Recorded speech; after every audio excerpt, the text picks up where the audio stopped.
Hey everyone, Anark here. So now we stand at the threshold, peering out into the wilderness with a map in hand. We know what beasts await us, and what great shining vistas lie beyond.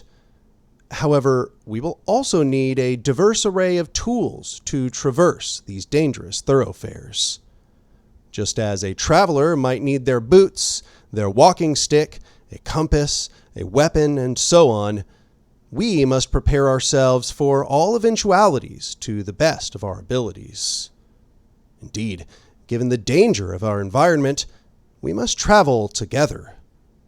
And for this purpose, we will need a vessel which many of us might inhabit. In previous parts of this work, we indirectly suggested the need for such a collective vessel. However, we did not discuss the raw logistical necessities of how we might go about building and navigating with this vessel. Towards this end, let us now refocus our attention back on horizontal power structures, taking into account the theoretical inspections of the last part, but now bringing them to bear in raw application in the modern day. After all, we have settled the score on the topic of how progress is made. It is the revolution and growth that brings all positive change, whether the people are conscious or unconscious of the significance of their actions toward that end. But we know that such a thing does not come into existence on its own. It must be made, and made deliberately, by the people themselves. The map lay in front of us, and our possible paths are now clear. Let us discuss organization.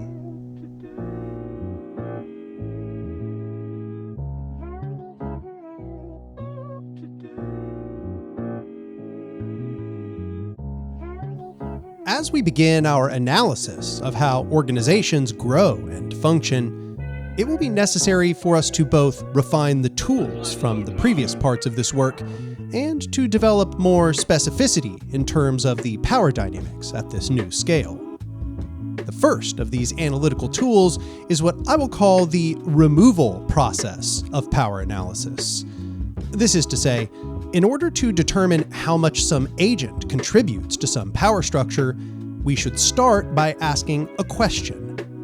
If they would withdraw their flow of power from the structure, how much disruption would it cause to the function of that structure? At root, this is the question which motivates a great deal of the class analysis on the left, in fact, giving meaning to the strike. The workers, were they to withhold their necessary labor, would cause the utter devastation of the capitalist system. The larger the strike, the more devastation would be caused. And, as has been observed, this clearly suggests the primacy of the worker in the capitalist system, and thus, it is reasoned, justice lies in the more appropriate distribution of the spoils of that system to the workers. It must be said that such a removal process is, though obvious through metascale examples, highly challenging to properly map. Any node which we might want to entertain separating from the rest of the power structure is also constituted by inflows of power to it from other nodes and outflows of power which they then also mutually constitute with those other nodes. For this reason, it's very difficult, if not technically impossible, to do a robust removal analysis, because nearly all pieces of a complex system are interconnected and mutually reinforcing in some sense. If we wanted to uncover the facts of these dynamics as scientists, it would require us to have alternative realities to test against wherein those removals and only those removals had taken place. This is, in fact, at the root of why political science is so astoundingly difficult to subject to the experimental process. However, we can look at examples wherein this removal process has actually been carried out in order to understand how this shift in power reconstitutes said structures in practice. Let us start by inspecting perhaps the most pertinent example. what is the outcome of removing administrative or managerial positions within a hierarchical power structure? Though, given our previous statements in part 1 of this work, it would seem that the various functionaries in the higher echelons of a hierarchical structure have primarily parasitic relations to broader social structures, it's clearly the case that many of the administrators, managers, and other supervisory positions within a hierarchical power structure serve some purpose in maintaining the functioning of those structures. If it were not the case, we would find that cutting off the head of the snake would never have arisen as a wartime strategy, nor would militaries try to attack and disable command structures within enemy armies more generally. There is some loss when administrative positions are immediately removed in the capitalist system. This suffocating array of middlemen and taskmasters are all set with executing a unique set of coordinative and logistical functions. And this remains true even though it is clearly the case that many people who fill these positions are incompetent, indeed harmful to smooth functioning, and also bearing in mind that there is an enormous amount of purposeless administrative bloat, as Graeber has elaborated in Bullshit Jobs. But in observing this, it must also be simultaneously emphasized that many of the administrators in such systems only have such coordinative and logistic powers because these systems have been systematically designed to give them that power. Anywhere hierarchical systems are implemented, bosses and supervisors will have to be employed in some way or another to maintain smooth functioning. And as such a structure reorders itself over time, it conditions those coordinators to hold pertinent knowledge about how such specified functions are carried out. It is the case that within any authoritarian structure, as one goes further and further up that structure, these higher agents have been tasked with controlling and monopolizing an increasing number and magnitude of flows of power. But, as we have belabored, this arrangement is not an ontological fact of organization. It is a situational one.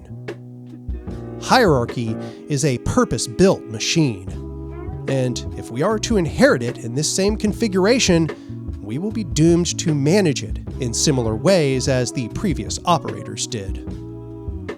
This means that the removal process alone is not sufficient to develop a complete critique of power structures. Removal entails only the inspection of a functional component, which a new functional component might come to replace afterwards. By nature, this has no radical thrust. We must also always compare the current structure to plausible alternatives, and ask how things would function within these alternatives.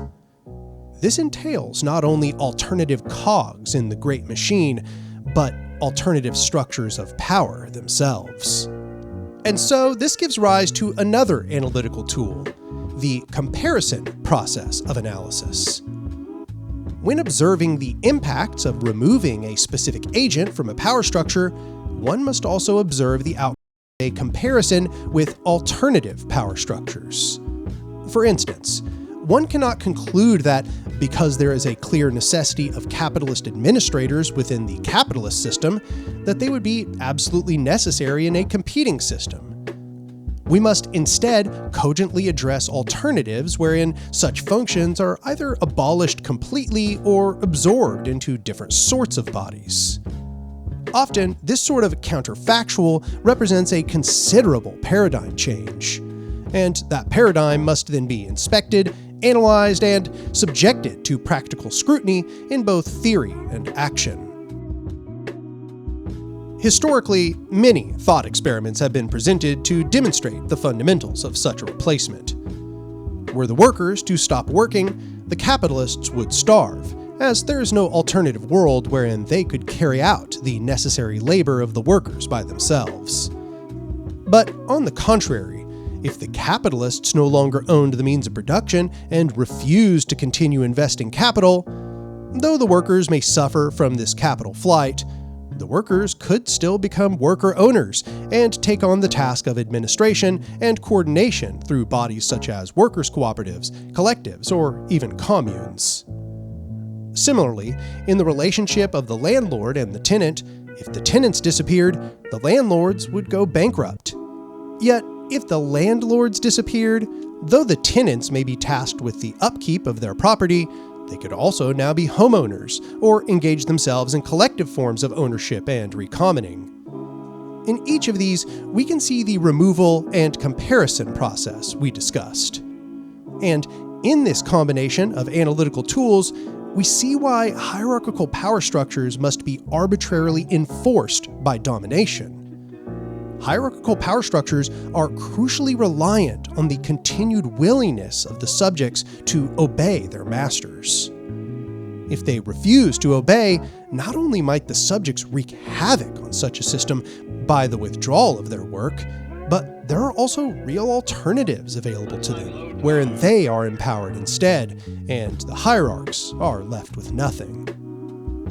In this, we see the primary importance that the people, the citizens, the working class, the masses, whatever enormous agglomeration we wish to inspect, have in the functioning of all power structures. The activity of these numbers carrying forth certain praxis, obeying or defying the dictums of our rulers, is what determines the movement or cessation of all the machines of the world. As was said by Marx and Engels in the Communist Manifesto, the proletarian have nothing to lose but their chains. They have a world to win. But even so, there remains the question: how do we know if any given counterfactual we might present in the comparison process has theoretical and practical merit? Earlier in this series, we provided proof of concept for how an anarchic society is most in line with the principles of emergence. However, this gives us only the broadest overview. There are also a variety of practical examples to inspect, ranging from indigenous societies to modern horizontal organizations to entire industrialized regions, such as in the case of the CNT-FAI. However, in each of these, we would be inspecting particulars, not universals. Such an inspection is worthwhile. However, in order for us to develop a robust analysis, it's necessary that we inspect the practical boundaries of implementation, such that we can discuss comparative models freely, recognizing which of these are possibilities and which of these are utopian fantasies. To answer this, let us discuss the topic of viability. As we've said in previous parts, all things in the universe are faced with choosing filters which constrain the range of possible forms which can succeed. This means that if we are to survive our own conditions, it's our duty to create revolutionary vessels which are prepared to weather these choosing filters. This process of surviving oncoming selection pressures is what is meant by viability. Viable structures are those which can survive or replicate. Non-viable structures are those which are destroyed or whose populations go extinct. In starting this discussion, it's important to note that hierarchical structures are indeed viable in this sense. They have, after all, demonstrated themselves exceptionally proficient in surviving choosing filters over the course of the last several thousand years, even bearing in mind their disastrous failures. But this is also because the megamachine has weathered the forces of productive development and has dominated during this age of technological proliferation.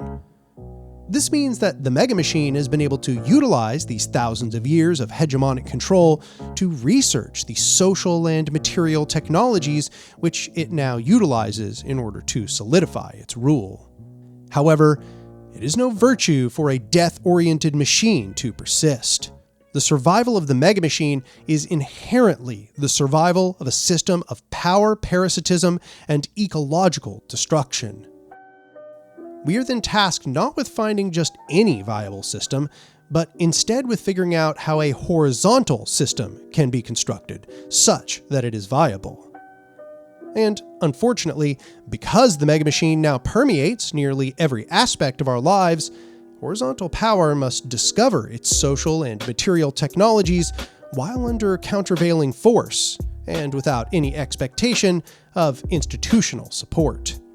During this process of bottom-up theoretical research, and in pioneering new methods for our liberation, we must not be too hasty in rejecting any structure which merely resembles those of the megamachine. Because the megamachine is indeed a viable system, it rests on the same basic principles of viability that every system in existence rests on. And so, universal rejection of its mechanisms would lead us to the production of a non-viable system. It must be regarded that the megamachine has utilized, on one hand, a range of mechanisms which uniquely characterize its function as a hierarchical entity, and, on the other hand, mechanisms which are universal to all viable systems. For this reason, we must disentangle which aspects of this megamachine are raw necessities for the functioning of any technologically advanced society, and which are incidental to the function of a hierarchical society. But we are not left to guess in the dark. In ransacking the libraries of bourgeois society, we should not put too much scholarship to the fire. Many great minds within the megamachine over the millennia spanning out before us have labored toward the discovery of facts about the universe that are widely applicable and crucially necessary for any society to function. Some of these have been addressed in previous parts: autopoiesis, feedback, arrays of flexible components, and consistent internalization of energy flows, for example. But I would now like to use a guide from the field of organizational cybernetics, a discipline very closely associated with the complex systems analysis we have utilized up until now. Stafford Beer's viable systems theory. Beer contends that there are 5 subsystems at play in any viable system, from simple life forms to organizations to entire societies. I've given shorthand names to these systems as to help summarize their purpose, whereas Beer would simply give their number. System 1 I call implementation. It can be understood as the component that carries out practical implementation of some viable system. It conducts daily tasks on the ground to make sure that decisions get actualized. System 2 I'll call communication. It's the system by which information is communicated between the subsystems, whether it is technological, organic, social structural, interpersonal, or whatever else. System 3 I'll call tactics. It's the system which provides consistency and structure to System 1. It utilizes the communication channels of System 2 in order to make sure that those who are implementing decisions in System 1 are acting by way of shared values. System 4 I'll call strategy. It's the system which is tasked with understanding the world outside of the total viable system, and bringing back this information to the organization in order for that organization to remain viable. It is then involved in planning for future eventualities using that information. System 5 I'll call vision. This is the system wherein decisions are made that bear on the whole organization. This means that System 5 is concerned with the development of rules and norms for all of the functioning pieces. This is the system where steering of the total organization takes place. I feel before moving on that I have the responsibility of a scientist to address concerns before we delve into this framework. As these are summarized, one would not be blamed for thinking that the model described here reproduces the compartmentalization and monopolization of power characteristics of hierarchical power structures. For example, when one hears the description for System 3, middle management is automatically brought to mind. Likewise, System 5 will probably remind many people of upper management or administration. This is not surprising, as Beer actually developed this theory as a business consultant in the 60s and 70s, helping corporations restructure to be more efficient, and it's likely that the way these systems are separated were formed by this context. But Beer cannot simply be understood as a capitalist analyst. I will quote Thomas Swan at length from his work Toward an Anarchist Cybernetics. While the context of much of Beer's work on organizational cybernetics is in hierarchically organized companies, the notion of control he utilizes has little in common with accounts based on command and control structures, orders, and top-down decision-making. Beer is keen to note, for example, that despite pyramidal organizational charts, organizations that remain stable, successfully cope with change, and are able to pursue goals do so because their actual operations depart radically from their stated organizational structure. If an organization were to follow the chain of command set out in its organizational chart, with a leadership at the top and various levels of authority and responsibility arranged downwards as far as those at the bottom who have no authority and are required to follow orders passed down the chain, the response to change at the bottom, where the organization actually operates in its environment, would be incredibly slow. Those at the bottom would need to pass information about the change in the environment up to the next level and so on until the leadership at the top made a decision and passed that decision down again through each level. By that point, Beer argues, the response would be irrelevant, as the situation would have changed again. In avoiding this, the parts of the organization in contact with the environment, in fact, embody a degree of autonomy, insofar as they can respond to change as they see fit within set limits. They need to be able to do this for the organization to remain stable in the face of change. Beer's recognition that hierarchical organizations cannot function practically under their own hierarchical dictums is an interesting detail, which harkens to much anarchist thought. This is, in fact, why work-to-rule strikes are so effective. In these actions, workers do only what the rules of their position dictate. In the vast majority of hierarchical organizations, because they rely on the organic and unrecognized horizontality of their workers to make on-the-fly decisions, this, in practice, leads to extreme slowdowns and sometimes complete stoppages. The hierarchical organization functions under a delusion of perfect order, protected by workers who deceive their superiors about their continued adherence. As Stafford Beer is keen to note, all of this takes place because of what is called Ashby's Law. This law of informational cybernetics says that, in order for systems to cope with their environments, they must have at least the same variety of possible states as the variety of states within the other system they are interfacing with. This is to say, the larger the complexity of factors that a system must deal with, the system must, in turn, become more complex if it wishes to maintain control. Or, as Ross Ashby himself says, when the variety or complexity of the environment exceeds the capacity of a system, natural or artificial, the environment will dominate and ultimately destroy that system. In order for systems to keep up with complexity, they must become more complex. Yet hierarchical systems, as we have noted throughout this series, are predicated on the reduction of complexity, both within their environment and inside themselves. Yet they appear to remain almost fully in control. How do we square these two observations? The answer to this conundrum lies in what Stafford Beer calls variety attenuation. Variety attenuation is when some system copes with variety larger than its internal complexity by reducing the complexity of the information it receives. This can take place either by simplifying that data as it enters the system just to the point it remains useful, or instead by reducing variety in the opposing system. Here we see a direct mapping onto James C. Scott's terminology from the first part of this series. The system undergoes variety attenuation through both an internal-facing process, which Scott would call legibility, and an external-facing process called simplification. In combination, these two processes attenuate both internal and external complexity sufficiently to allow continued functioning. However, as we have said before, both of these are engaged in an act of hubris, an attempt to simplify fundamentally complex systems which cannot be reduced, either because they resist such simplification or because they are destroyed in the process. In this ruthless campaign of simplification, the chirarchical megamachine is then devastating to the environment and to the operatives within it.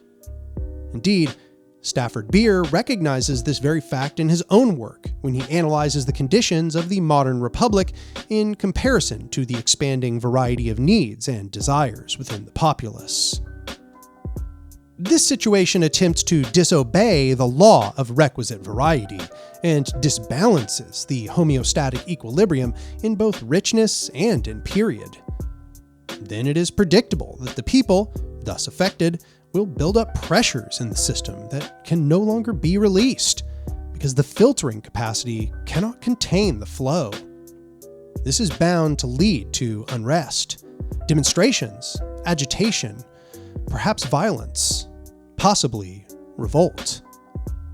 If even one of the preeminent scientists of systems analysis agrees that this hierarchical system has this inherent inbuilt attenuation error, how does it continue to survive? The answer has many aspects. First, it's certainly not the case that past iterations of the megamachine have weathered environmental fluctuations without repercussion. Indeed, ice ages, droughts, hurricanes, even meteor showers have introduced destabilizing complications which led to the end of even great empires. Even though in this work I speak of the megamachine most often in reference to its totality, it must actually be understood as a self-similar nested structure.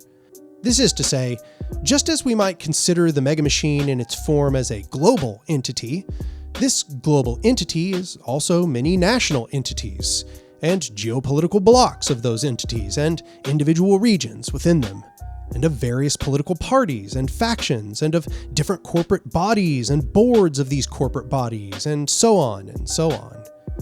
Historically, what has allowed the global megamachine to weather environmental disasters is that it is ruthless in discarding its failures. Nations die, but the world economy does not. However, the climate crises that are facing us are not the stuff of human historic timescales, but those of ecological and geological ones. The devastation that is to come may very well be beyond the global economic machine's capabilities to cope. In the next decades, we will see the mettle of the megamachine tested against the brutality of ecological destabilization. And what of the internal, interpersonal, social, and individual aspects of variety attenuation? How can society handle the atomizing death drive of this machine? One of the major contributing factors is what David Graeber calls baseline communism. In Dawn of Everything, he explains the concept as follows. There's a certain minimal baseline communism which applies in all societies. A feeling that if another person's needs are great enough, say they are drowning, and the cost of meeting them is modest enough, say they are asking for you to throw them a rope, then of course any decent person would comply. Baseline communism of this sort could even be considered the very grounds of human sociability, since it's only one's bitter enemies who would not be treated this way. What varies is just how far it is felt such baseline communism should properly extend. With this in mind, though hierarchical systems spend most of their active efforts creating and applying arbitrary, complicated, legalistic frameworks, it is actually through regular maintenance by baseline communism that the machine survives without suffocating its host. This labor serves to mend the damage from the parasitism of the hierarchical system, where perhaps otherwise conditions might defray. Of course, when we are discussing the complexities of the real world, it must be noted that no system can actually attain perfect variety in relation to the complexity of the universe. Every system must carry out certain reductions in order to be able to make decisions about the world. And so, all systems must do some amount of filtering or reduction as information arrives. However, when excessive filtering is carried out, the system will see the repercussions of this excess reduction sooner or later. When those repercussions come, viability is likely to drop. The ideal variety, therefore, always remains a one-to-one match for the amount of variety in one's environment.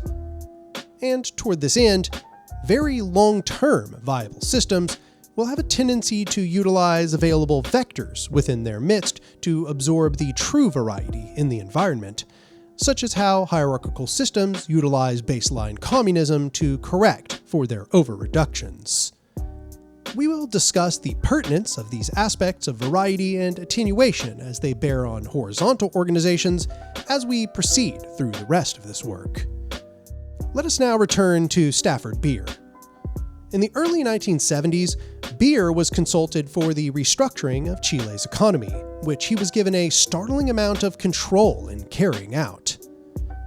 One might think that such a process would be more likely to transform Chile into a capitalist economy than for Beer to be affected by socialist principles, but quite unexpectedly, his experiences in Chile were profoundly transformative for him. There he devised, from his own understanding of worker ownership as conveyed to him by Allende and others, an automated, decentralized, worker-directed economy. In carrying out this planning, Beer's ideological orientation was drastically altered, eventually claiming that his theory found better application and consistency in this bottom-up formulation than in its previous uses in the corporation. He gave lectures for years after his experience in Chile, continuing to explain viable systems theory and speak about cybernetics and systems organization. In one of these lectures, Beer said, "The whole business of government, that gargantuan institution, is a kind of machine meant to operate the country in the interests of individual freedom. But it doesn't work very well, so that freedom is in question to a greater or lesser extent in every country of the world. So I declared, let us redesign this liberty machine to be not an entity characterized by more or less constraint, but a dynamic, viable system that has liberty as its output. The two conceptions are utterly different." This is precisely the goal we are set with here. Liberty, or freedom in our parlance, is not about constraining or not constraining particular elements. It's about creating a system which materially empowers the members of that system to make a variety of important and transformative decisions, including the total reorganization of that system. So, how do we propose we will create this true liberty machine?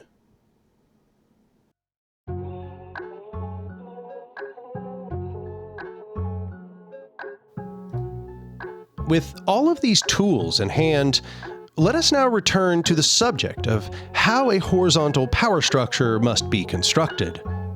Given that the systems theorists have laid out such a clear account of what makes any system viable, it's upon us to address how these principles for viability are embodied in our horizontal alternative. For example, how might we account for variety and attenuation within a horizontal power structure? And how are the 5 systems of Beer's viable systems theory properly entailed? At the same time, we must ensure that horizontal structures are able to meaningfully coordinate decisions with implementation. After all, a being or structure is powerful to the degree that, when some decision is made, it is actualized in the real world. This means that these two aspects of decision-making and implementation are very important.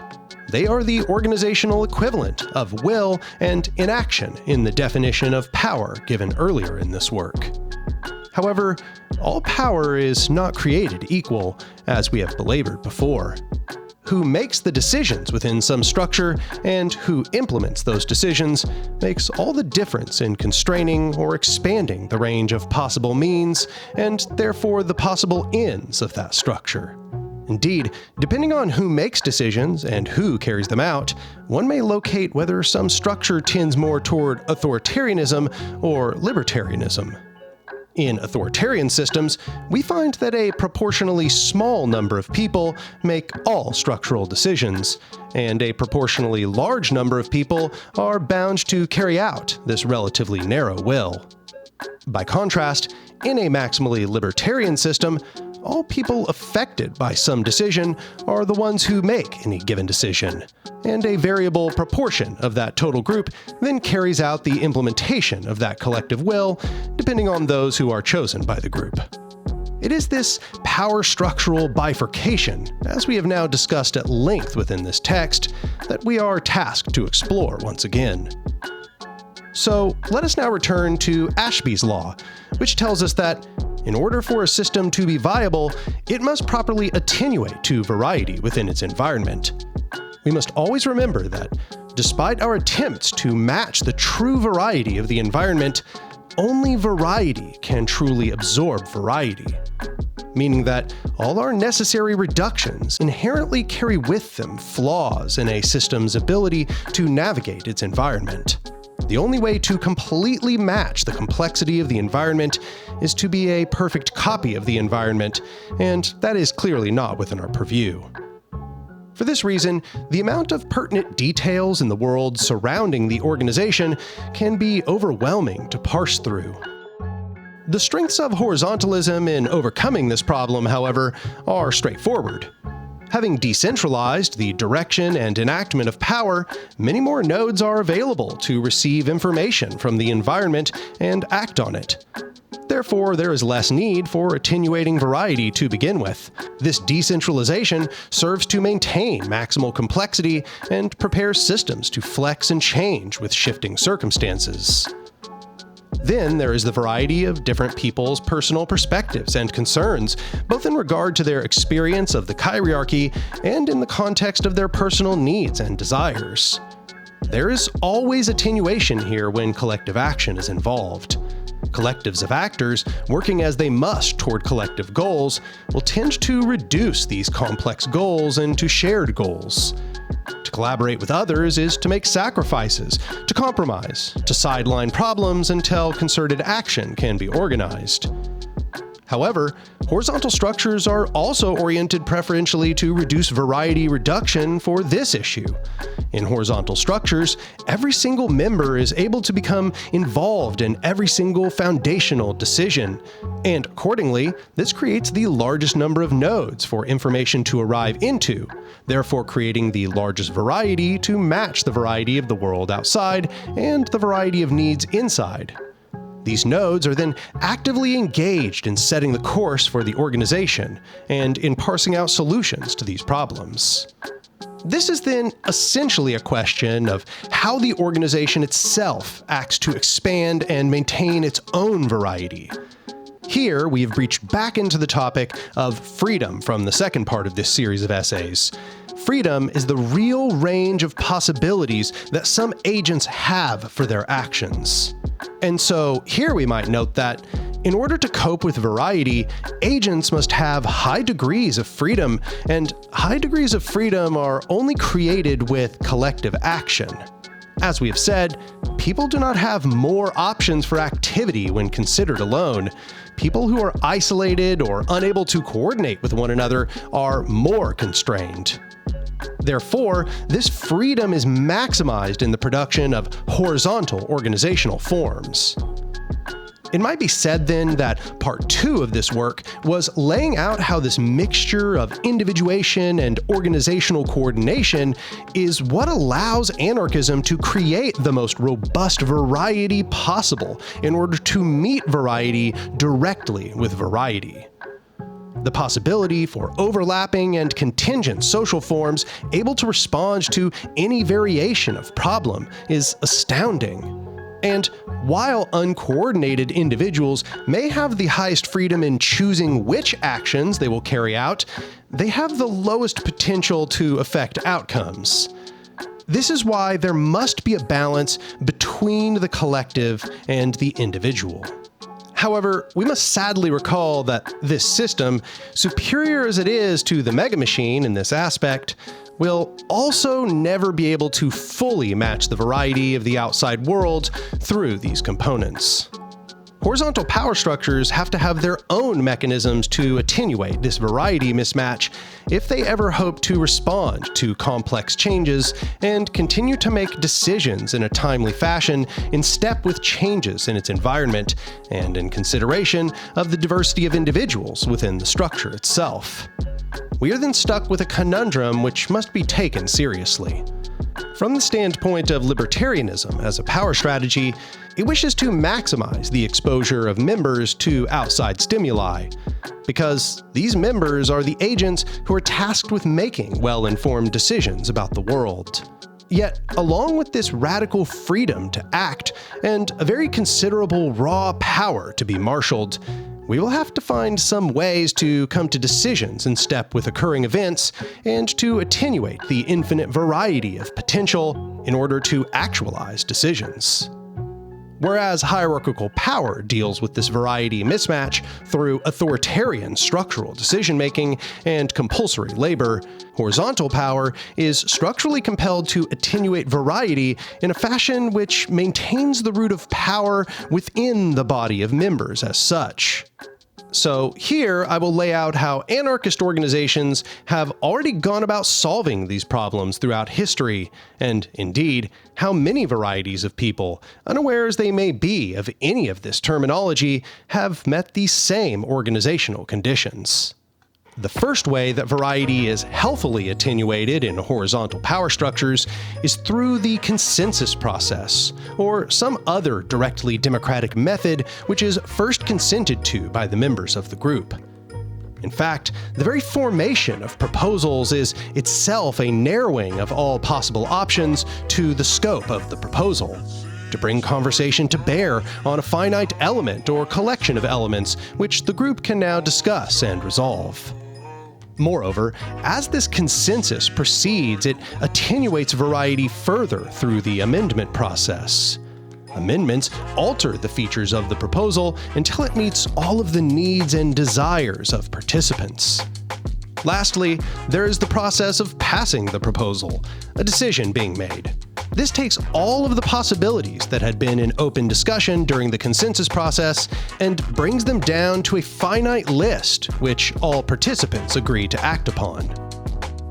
However, after decisions have been made, variety is amplified once again as the organization begins to implement its decisions in the real world. No implementation will ever be perfectly in line with the scope of a given proposal because of uncertainty in the real conditions of the world outside the organization, complications in process, changes in individual preference, and so on.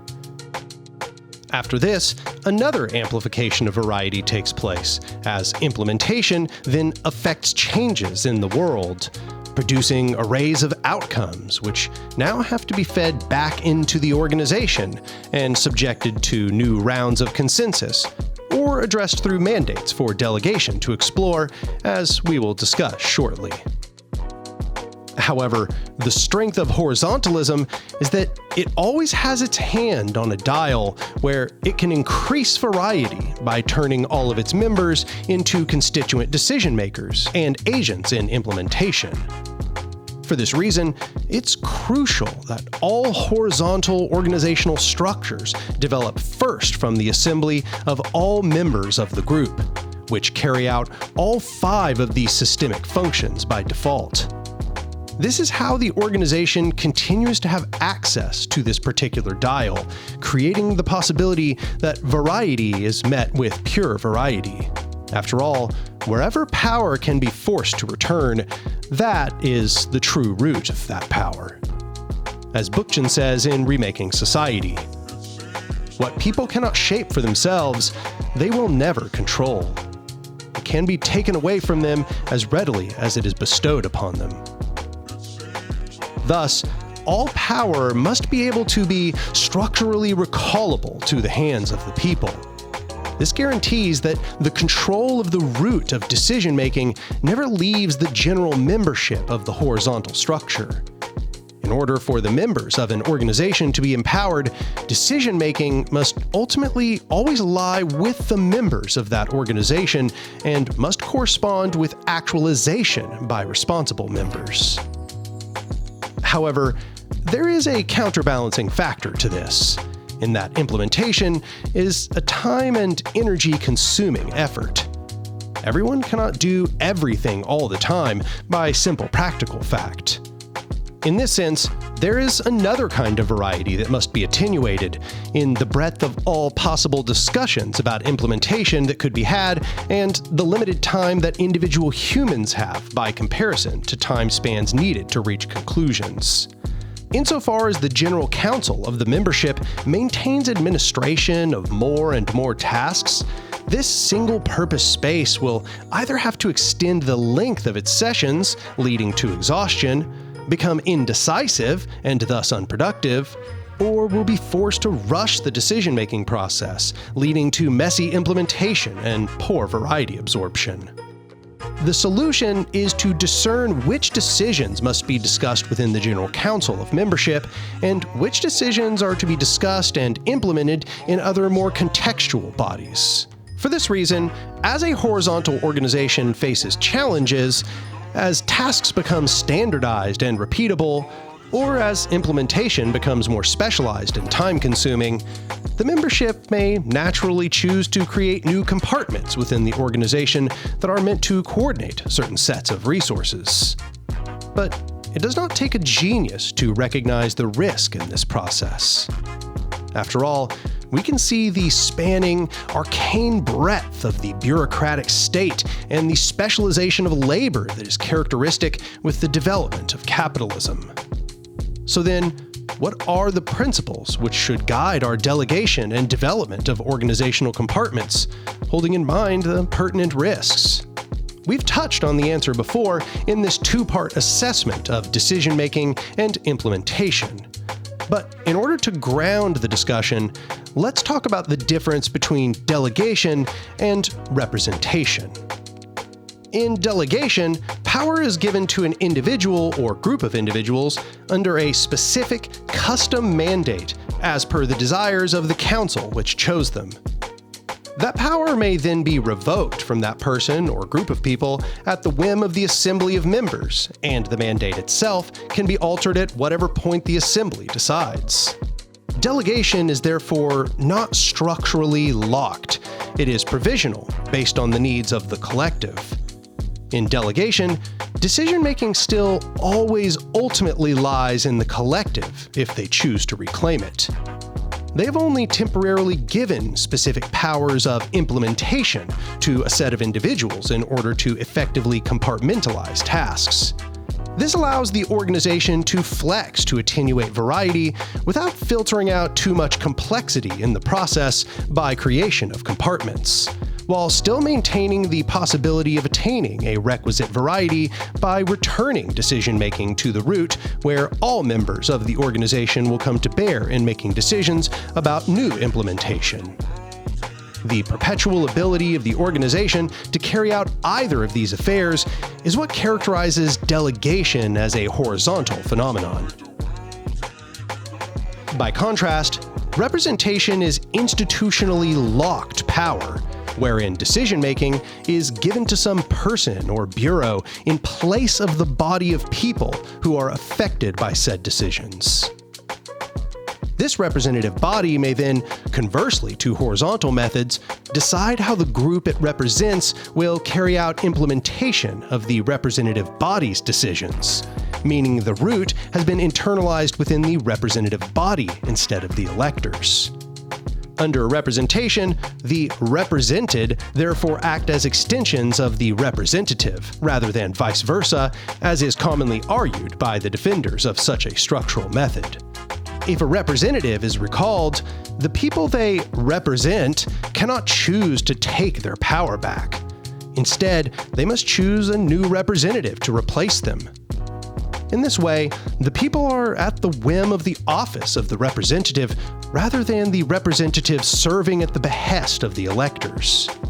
This process reduces variety at all of its hierarchical junctures, creating systems which attenuate variety by excessive filtering rather than obtaining requisite variety. These facts are what characterize representation as a hierarchical phenomenon. To summarize, Whereas in delegation, a position of collaborative power may be created and eliminated as per the desires of those who are affected, and its functions then absorbed back into the body of people as they please. In representation, the only decision that the people who are affected may make is who will fill the role of decision maker, without the ability of those people to decide otherwise, except through replacement with some new representative. This distinction is important as well, because it determines the difference between specialization creating power over others, which then inevitably leads to a bureaucratic class that decides for the people who are affected, and specialization creating power with others, acting as a means for the total implementation of the will of those who are affected. This also characterizes the role of leadership, if it is found to exist, within a horizontal organization. Here, we are addressing an old bugbear within anarchist theory, so I will clarify my meaning. By leadership, I do not mean someone vested with authority to make decisions by way of structural fiat. I mean those whose vision organically charters the future of the organization with or without some accordant structural formalization, who demonstrate fortitude in the face of difficulty and stress, and who act as community touchstones, serving to resolve disputes. The thinkers, the planners, and the doers. This is the difference between representative leadership, which characterizes the forced leadership of hierarchical society, and horizontal leadership. Horizontal leaders are not self-appointed, and they do not require vote or structural guarantee. They do not need formal positions or honorifics. Horizontal leaders arise organically from the spoken or unspoken consensus of the members. You will not have to hunt for the horizontal leader. They are the one who people have already chosen to trust as a valued resource for guidance. They do not steer the organization, but are instead sought out for advice and collective steering. This is the meaning of the Zapatista phraseology, sometimes seen on signs as one enters their territory. Here, the people give orders and the government obeys. The authoritarians utilize the methodology of vanguardism to create leaders, which will ultimately come to dominate the revolution should it proceed. Horizontalism must seek out organic leaders at the bottom and integrate them along with all other functions of the organization. Hierarchical expertise is paternalistic, enforcing the command of the few. Horizontal expertise is symbiotic, expanding complementarity within the powers of the people. And this is no trivial rewording. In order to achieve complementarity, all specializations of the group must be brought to bear in harmony and coordination, not as forces of competition or monopolization or vain self-centering.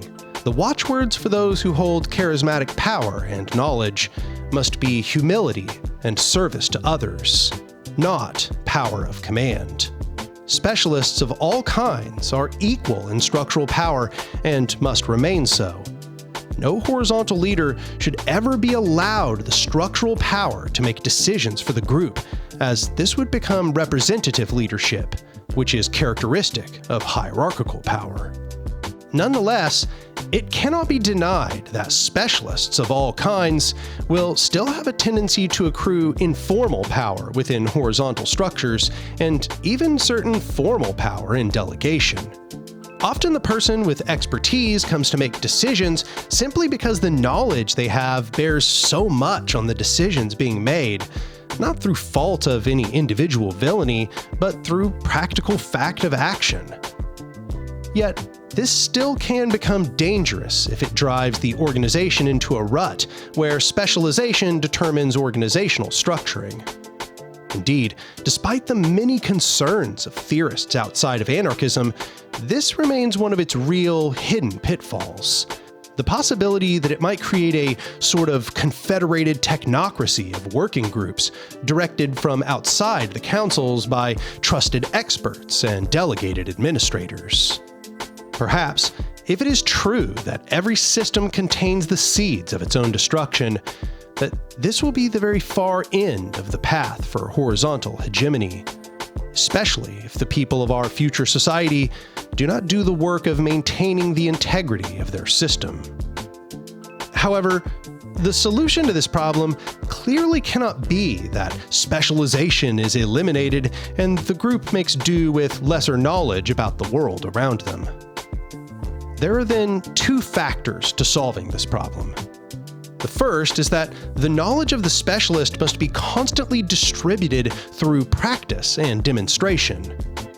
This is to say, the specialist should not view themselves as monopolistically holding on to their specialization. Their presence in a horizontal structure means they should be willing to spread their expertise to others, as to undermine their own informal authority. This is what David Graeber means when he speaks about self-subverting authority. I think there are certain types of authority which undermine their own basis, and I think those are very good, like a teacher. If you're a teacher and you teach someone very well, they know what you used to know, so there's no further basis for your authority. Between those two people, the relationship subverts its basis. This can take place through both formal and informal means. Formally, this can be carried out through rotation and sortition, along with mentorship programs. And in doing so, leadership should be cultivated within all the members of the organization.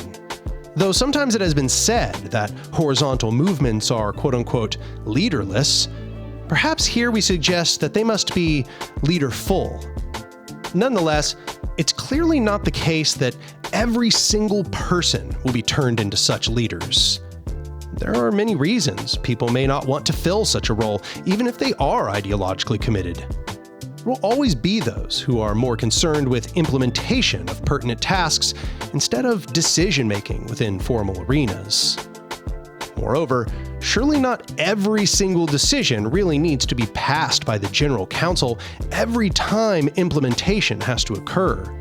After all, what is the use of delegation if the delegate is constantly having to check back with the council to deal with new and unique challenges? All that would result is that we would fail to meet certain time and pressure constraints, which we had beforehand imputed onto the delegate, and then be worse off for it. Does the surgeon need to check back before every cut? Does the lumberjack need to consult us on the angle he will hold his saw? Of course not. We trust them to carry out the duties of this work and check back if situations diverge from the norm. This brings us to the second factor in the solution to this problem: who controls the scope of the mandate? Here, by mandate, I'm referring to the scope of implementation that a delegate or group of delegates can carry out without checking back with the council. The fluid, horizontal control over mandates might be said to be the crucial foundational principle which separates hierarchical power from delegation. Whereas in hierarchical power, the more hierarchical the power, the more that the hierarch gets to determine the scope and content of the mandate for the organization they rule. In delegation, the organization itself determines the scope of the mandate for the delegate, and may alter the delegate's mandate at a whim. In a horizontal organization, every delegation comes along with the scope of a mandate, and if that mandate is to be violated, then so too is the mandate itself. In horizontal power structures, decisions are made by the people, and the delegates implement those decisions. With these conceptions in hand, how does this system of temporarily mandated and instantly revocable delegation serve to create a viable structure? To answer this, let us now return to the 5 systems. System 1 is the most common to delegate. This is to say, the practical implementation of the group's decisions is usually handed off to a subset of the group, an individual or group of individuals who have pertinent expertise or who simply have the capacity to carry out the group's decisions to their fruition. When these System 1 group delegations become more permanent, they usually take the form of what are called working groups. Working groups are subgroups of the total organization which focus on carrying out specific tasks. These working groups are always provisional, based upon the continued will of the group. For this same reason, working groups are generally flexible and permeable, able to be joined and left as those within the group choose. System 2, communications, is generally delegated to some form of secretary or internal coordinator, a person whose task it is to communicate information between different people and working groups within the organization. This may also take the form of a sort of in-reach coordinator for the organization, someone who checks in with members from time to time to make sure that everyone is cared for and heard, as well as to bring organizers who have been on hiatus for some extended period of time back into the fold. However, it should be noted, for schematic purposes, that the channels which the organization uses to communicate, such as digital communications platforms, would also count as System 2. System 3, like in any organization, is the system that checks adherence to previous decisions at the scale of implementation, as well as coordinating the different compartments of the organization. In a horizontal structure, this task will mostly be handled by the general council of the membership. However, a working group could be feasibly created that is just meant to monitor tasks, to check in on implementation by working groups, and to discuss methods for increasing group cohesion. In practice, these sorts of working groups will generally amount to coordinator positions, which sometimes write proposals to be brought to the general membership about how to improve tactical coherence. It's also possible that certain digital tools could be used to aid in this process. System 4 is the system most associated with organizational strategy, not just internally, but externally.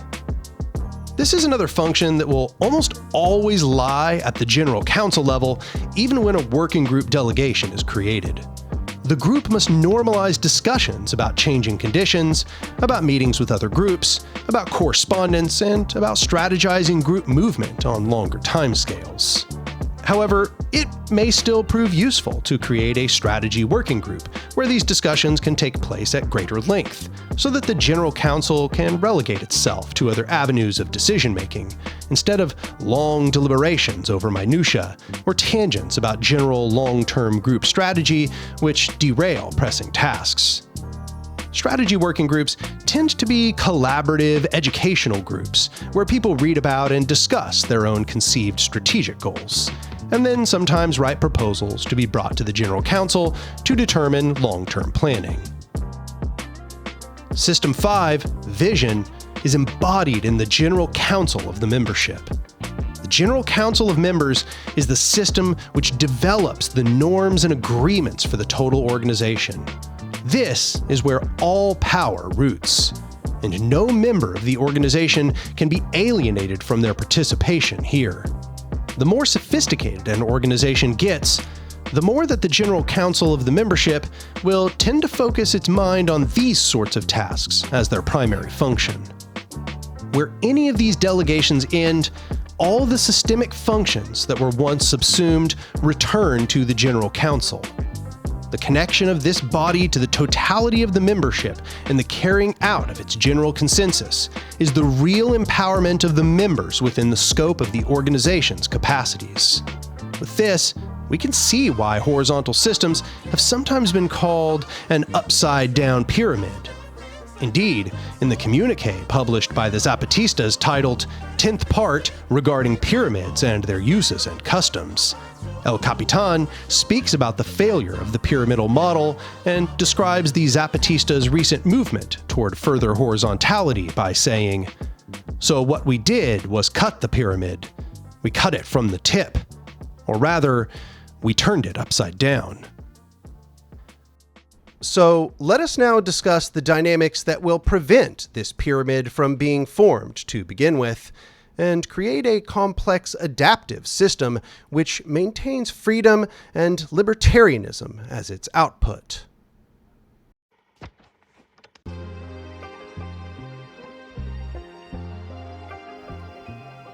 Now that we have had our lengthy dialogue within the framework of viable systems theory and organizational cybernetics, let us now touch back on the four fields of power structures we have established before: individual conditioning, interpersonality, social structures, and environmental structures. Here, I will very deliberately lay out the content and importance of each of these fields for a horizontal organization. When we consider the individual elements, let us consider both the members of the horizontal organization and their beliefs, behaviors, and developing revolutionary ideology. The interpersonal bonds we are seeking to engender are those bonds of cooperation, camaraderie, and solidarity between the members of the group. The social structure is primarily embodied in the charter of the organization, along with all of the associated formal agreements, both those that are made between the members and that the organization has developed with other organizations. And the environmental structure is the pertinent geographic region that the organization tends to dwell within or regularly maintain.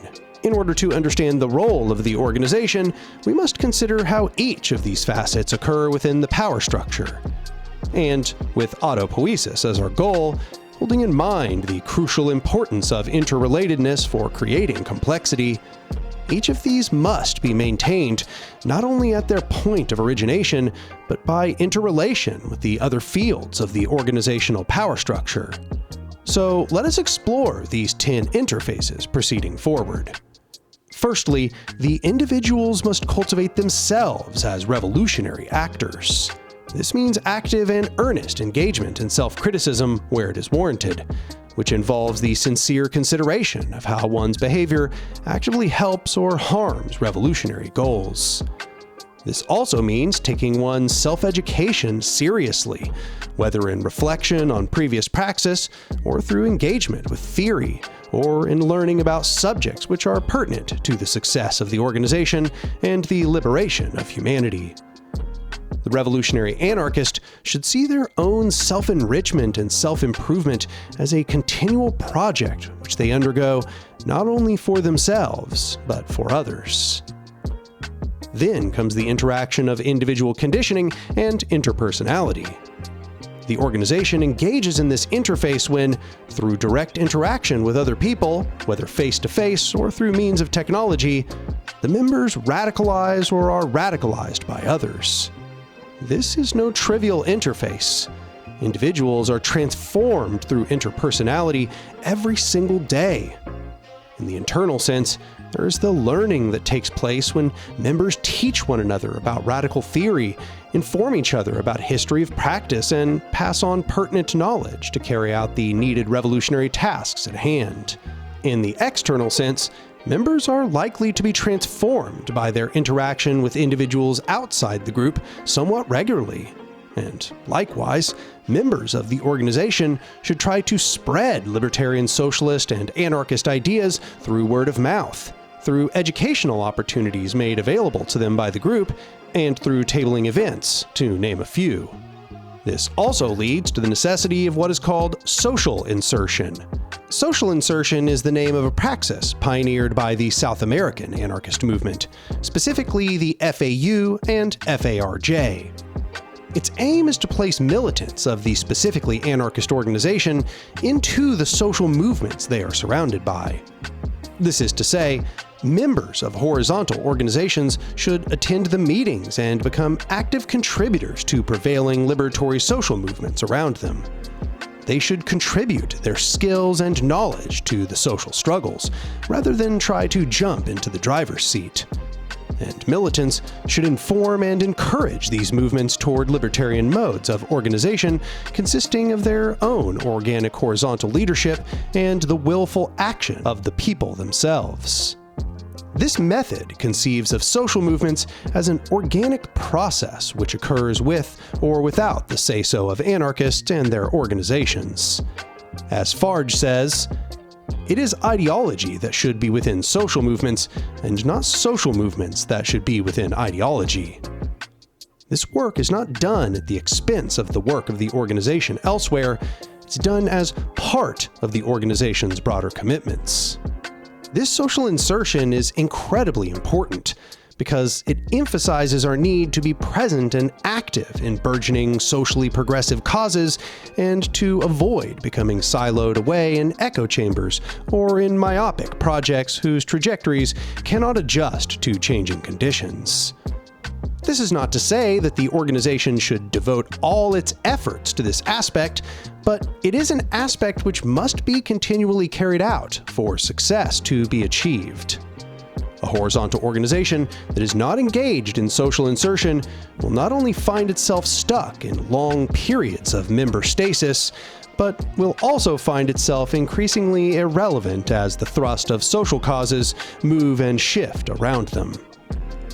With this, we move on to the interaction of the individual with the social structure of the organization itself. Here lies an enormous part of the success of the organization, and thus the horizontal constituents of that organization. This is to say, the way that the individual interacts with the organization, operating its flows of power, participating in its decision-making processes, and acting as party to implementation of these collective decisions, is the bare operating machinery of this autopoietic system.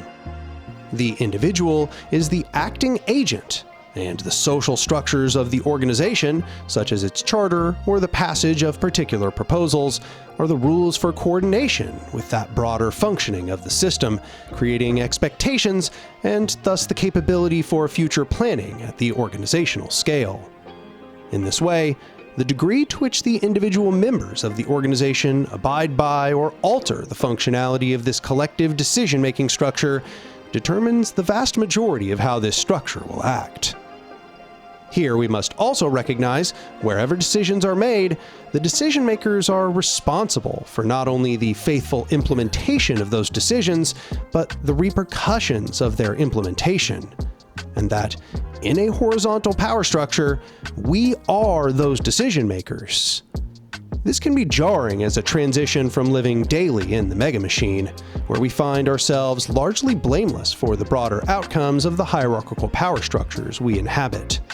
Recognizing that we are not the agents that brought about these conditions through our actions, but are instead acted upon by the machinery of the world that surrounds us, and act at its whim at threat of deprivation.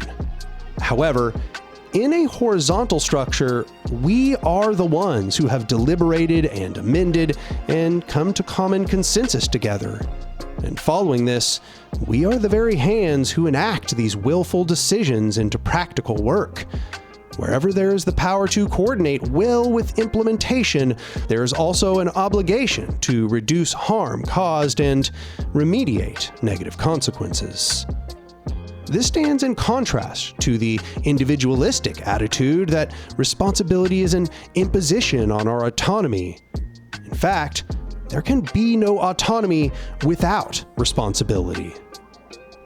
This speaks to the broader importance of an internally motivated discipline within the membership of the organization. Here, by discipline, we do not mean the discipline of the mega machine, which is imposed from without and obligated by threat of violence or deprivation. We speak of a discipline which comes from a sincere commitment to the goals of the organization itself and a belief in the importance of carrying through our necessary tasks. Because a horizontal organization categorically does not engage in coercion and compulsion, this means that members must provide such discipline and commitment themselves, and take these seriously. The member is part of a community that relies on them and is constituent to a much larger historic revolutionary process. To do this, however, members must be educated about the world around them, as was mentioned before. And the organization should therefore try to create internal structures for the education of its members about topics pertinent to the group's organizing principles and on topics which concern the fronts for social engagement that the organization is taking place in. The group should try to focus on education about how organizations function and the place of individuals within these horizontal organizations. They should also learn about the intersections of the mega machine that they are actively combating and the pertinent liberatory theory associated with it. There's also the organization's commitment to bringing about this education external to itself. This indicates the need for popular education programs, which aim to introduce the populace to radical ideology and to teach them about the fundamentals of anarchism or horizontal ideologies more broadly. These programs should be aimed toward popular participation and should use whatever tools they think are appropriate to spread this knowledge, including books, essays, documentaries, video essays, audiobooks, or whatever else. It is not recommended that people become too attached to outdated ways of spreading knowledge and utilize cleverness in figuring out how to disseminate popular education. What should be prioritized on this front is effectiveness, not in-group signaling to other radicals. Then there is the interaction of the individual with the environment that surrounds them. Here we speak of the organization's commitment to ecological soundness, but also about the pertinence of the group's surrounding area, whether it is rural, suburban, exurban, or urban. Whether it is in a high-density city with many opportunities for social engagement, or whether it is in a suburb where atomization has prevailed. Each of these will require the group to pursue different tactics, taking into account the distance between actors, the accumulation of people around common social gathering spots, and the availability of land. Each of these will transform the possibilities for struggle, emphasizing the need for different approaches to radicalization and horizontal accumulation. There is then also the interface of how the organization's interpersonality reinforces its own interpersonality. It cannot be exaggerated how helpful it is for members to have harmonious relations. This is not to say, of course, that all members must also be friends. However, when members are on good terms, it greatly aids the functioning of the organization, as well as acting to restore lost capacity in difficult times. This solidaric interpersonality is also embodied in the provision of social support, helping people in hard financial times, freely distributing personal surpluses, providing services preferentially to members of the group, and so on. Interpersonality is the vector through which mutual aid within social groups tends to circulate best. There is also, however, a series of pitfalls in propping up a group through these interpersonal relations. That is to say, when these interpersonal relations turn sour, it can make it more difficult for organizations to function, especially when those connections are romantic in nature. This is not to say that members should be barred from romantic relationships by any means. However, they should be undertaken with full knowledge of what they might entail. Membership should be encouraged to take seriously how these relations may affect the functioning of the group if they were to end or develop into conflict, and ask whether, under these circumstances, they could continue working with this person. If they think this would not be possible, they should practice discretion, understanding that this could lead to broader conflict within the organization, affecting the tasks it has set out for itself. Then there is the external aspect of this interpersonal perpetuation. The group's internal membership will all be embedded in a variety of interpersonal relationships outside the group. This can be seen as a series of overlapping interpersonal circles, all of which have their intersection within the organization. These will sometimes serve to bring new members into the group, but they will also tend to create connections which the group can call upon to help bolster projects which later develop further interpersonal relations. This is to say, members of the group should not be afraid of trying to integrate their friends, family, and other relations into the group, insofar as these people are good fits for the interested programs. However, as has been cautioned before, this should be done with understanding of how, if these relations turn sour, they may affect the future of the organization and its capabilities. Regardless, this vector can be very helpful for building the atom of a community where one may not have existed before. Next, we address the interaction of interpersonality and social structure. The primary way which the organization enables the development of further interpersonality is through the in-reach process. That is to say, the organization should try to check in on its members if they have gone absent for too long, especially if it seems related to burnout or disenfranchisement. It should not be taken for granted that those who are not present are doing all right. The work of the horizontal organization is not always easy, and it taxes its inhabitants to shoulder the many burdens of administration and the travails of disappointment.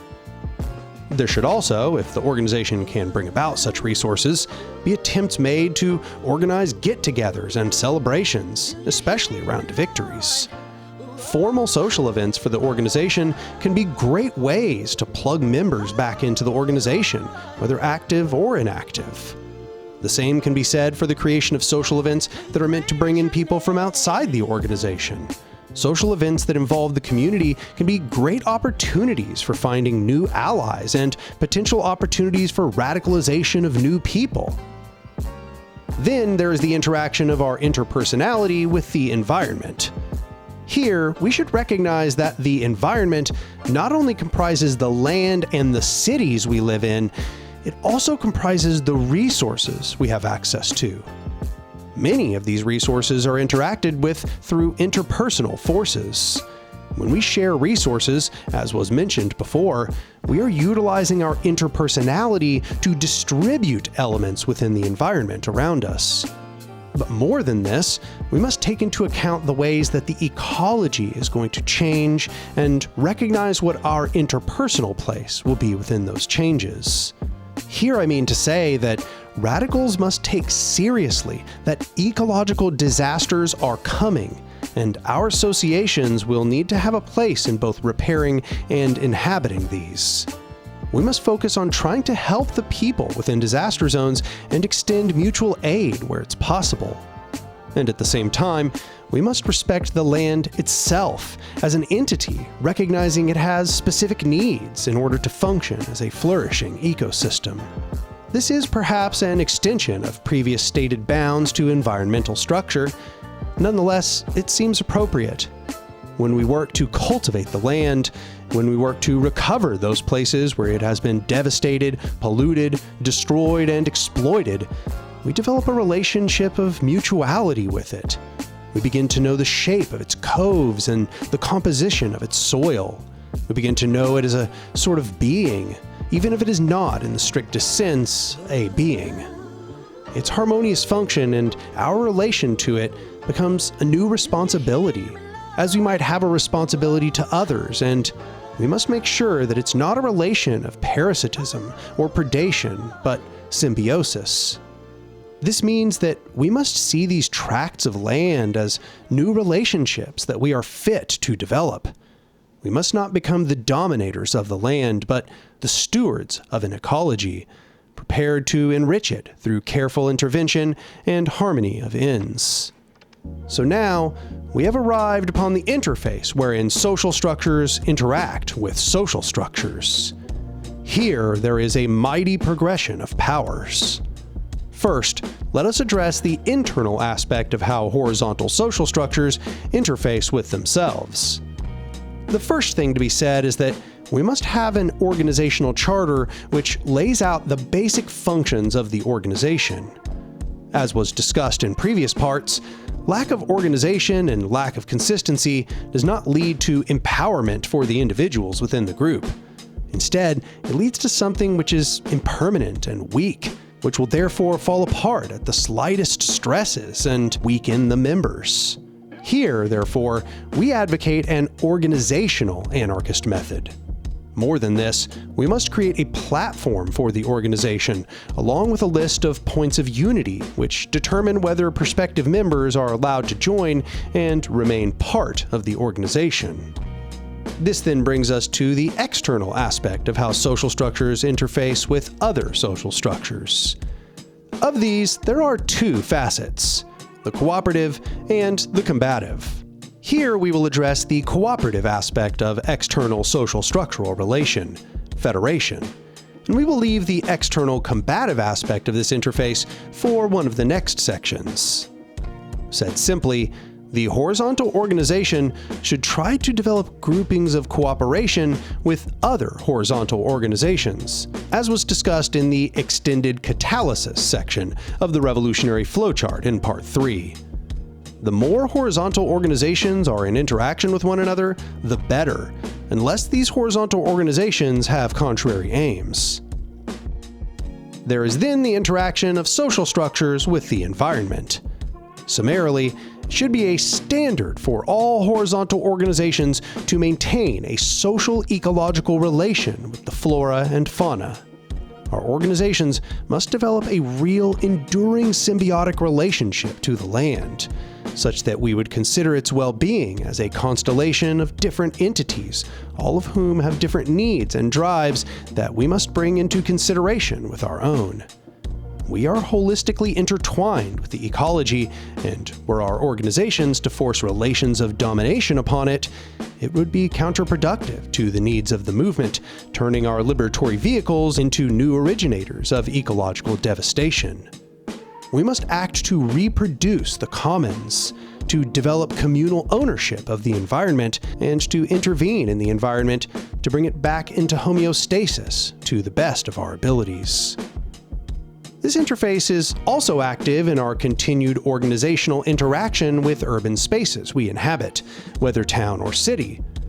Bookchin has given a great deal of thought on this topic, emphasizing the municipality as one of the most important scales for the construction of dual power.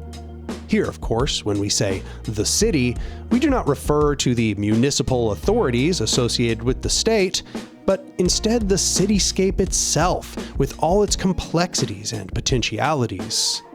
The city is a distinct shared locality for large numbers of people, and therefore it's also the most natural grouping to create avenues for true face-to-face democracy.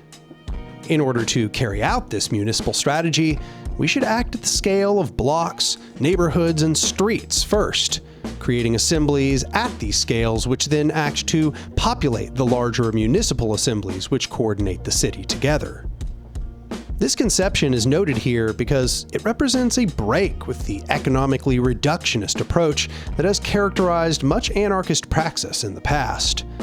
Instead of seeing only the workplace as a site of struggle, Bookchin teaches us to see the community as our battleground. Modern capitalism has now fractured community bonds and thus made us weaker, undermining mutual aid and emphasizing individuation and isolation. One of our most primary approaches must then be the rebuilding of the community upon social ecologist lines. This might also involve the creation of social spaces, such as community centers or gathering places, which can themselves become staging grounds for much more radical projects to proceed. And we must act to reproduce environmental self-perpetuation. This is to say, we should be trying to develop ecological practices which lead to the further flourishing and diversity of the biosphere. This involves the usage of permaculture and indigenous ecological methods, but it also involves regenerative agricultural techniques which are able to sustain large-scale sustenance of the population while also not pillaging the soil. This is the conceptual equivalent to internalizing roots of power within horizontal power structures. Here, we internalize ecological roots within the ecology once more. By creating an environment which is self-reproducing, we develop autonomy for that environmental niche, and therefore bolster our broader horizontal goals in turn. With all this said, we have conducted a preliminary 4 fields analysis for horizontal power structures. However, we also need to speak about the actual day-to-day facts of utilizing these horizontal organizational forms. So, let us now move on to a discussion of how to administer this horizontal body.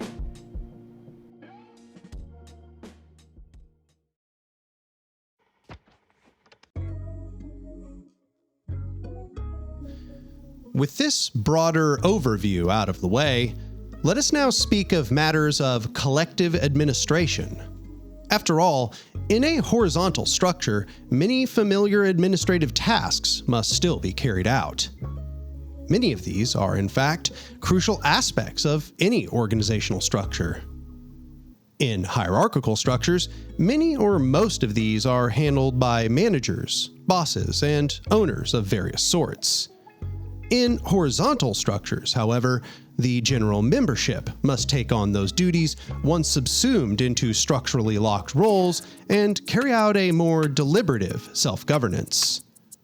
For this to happen, we must therefore take account of these functions and principles and begin training our awareness so that they can be implemented smoothly.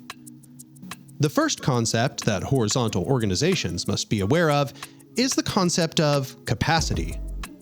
Capacity is an organization or individual's ability to carry out tasks. In other words, individual capacity is that individual's available power, and organizational capacity is the organization's available power. Capacity could be conceptualized as a bank of energy that can be spent or renewed. The importance of this aspect of organizing cannot be exaggerated, as it is one of the most consistent failure points for organizations of all kinds, even when they are structured correctly. Because horizontal organizations create the ability of organizers to coordinate their will with enactment, these organizational bodies can also have a tendency to overload themselves with too many tasks, exhausting the organizers. In hierarchical organizations, capacity is simply ignored most of the time. Subjects are worked up to and past exhaustion, with further coercion awaiting them if they fail to manage their exhaustion outside of company time. Sickness and displeasure are individual problems which the hierarchical power structure seeks to externalize rather than relieve. Wherever individuals within the organization fail to manage these symptoms of overwork, they are discarded and replaced with fresh exploitables. The horizontal organization, by contrast, must learn to manage capacity by not overworking its members and by developing mechanisms to replenish and reinvigorate its participants. This is to say, horizontal organizations must be aware of how much effort is being spent on current projects and how this accords to the capacities of its members, constantly attempting to fall just short of this capacity. This is important because individuals can actually be worked past their capacity. And on this occasion, they are causing active harm to themselves and their own lives in order to continue on the needed tasks. When members of an organization work past their capacity, their effectiveness will diminish and they will slowly degrade their total capacity over time, making them less effective organizers in the long run. Nassim Taleb, in fact, posits that anti-fragile systems which become stronger when facing stressors, are those which practice excess redundancy. He says that layers of redundancy are the central risk management property of natural systems. Contrary to the idea that overcompensation is a waste of available resources, Taleb concludes that having stockpiles of extra capacity is actually one of the surest ways to weather difficulty. He continues, "A system that overcompensates is necessarily in overshooting mode, building extra capacity and strength in anticipation of a worse outcome and in response to information about the possibility of a hazard. And of course, such extra capacity or strength may become useful by itself opportunistically. For this reason, it's important that organizations do not rush to spend their capacity to the bone. They should instead focus on the development of excess capacity while still carrying out necessary functions. Systems which function at or beyond their capacity will tend to be fragile to stressors.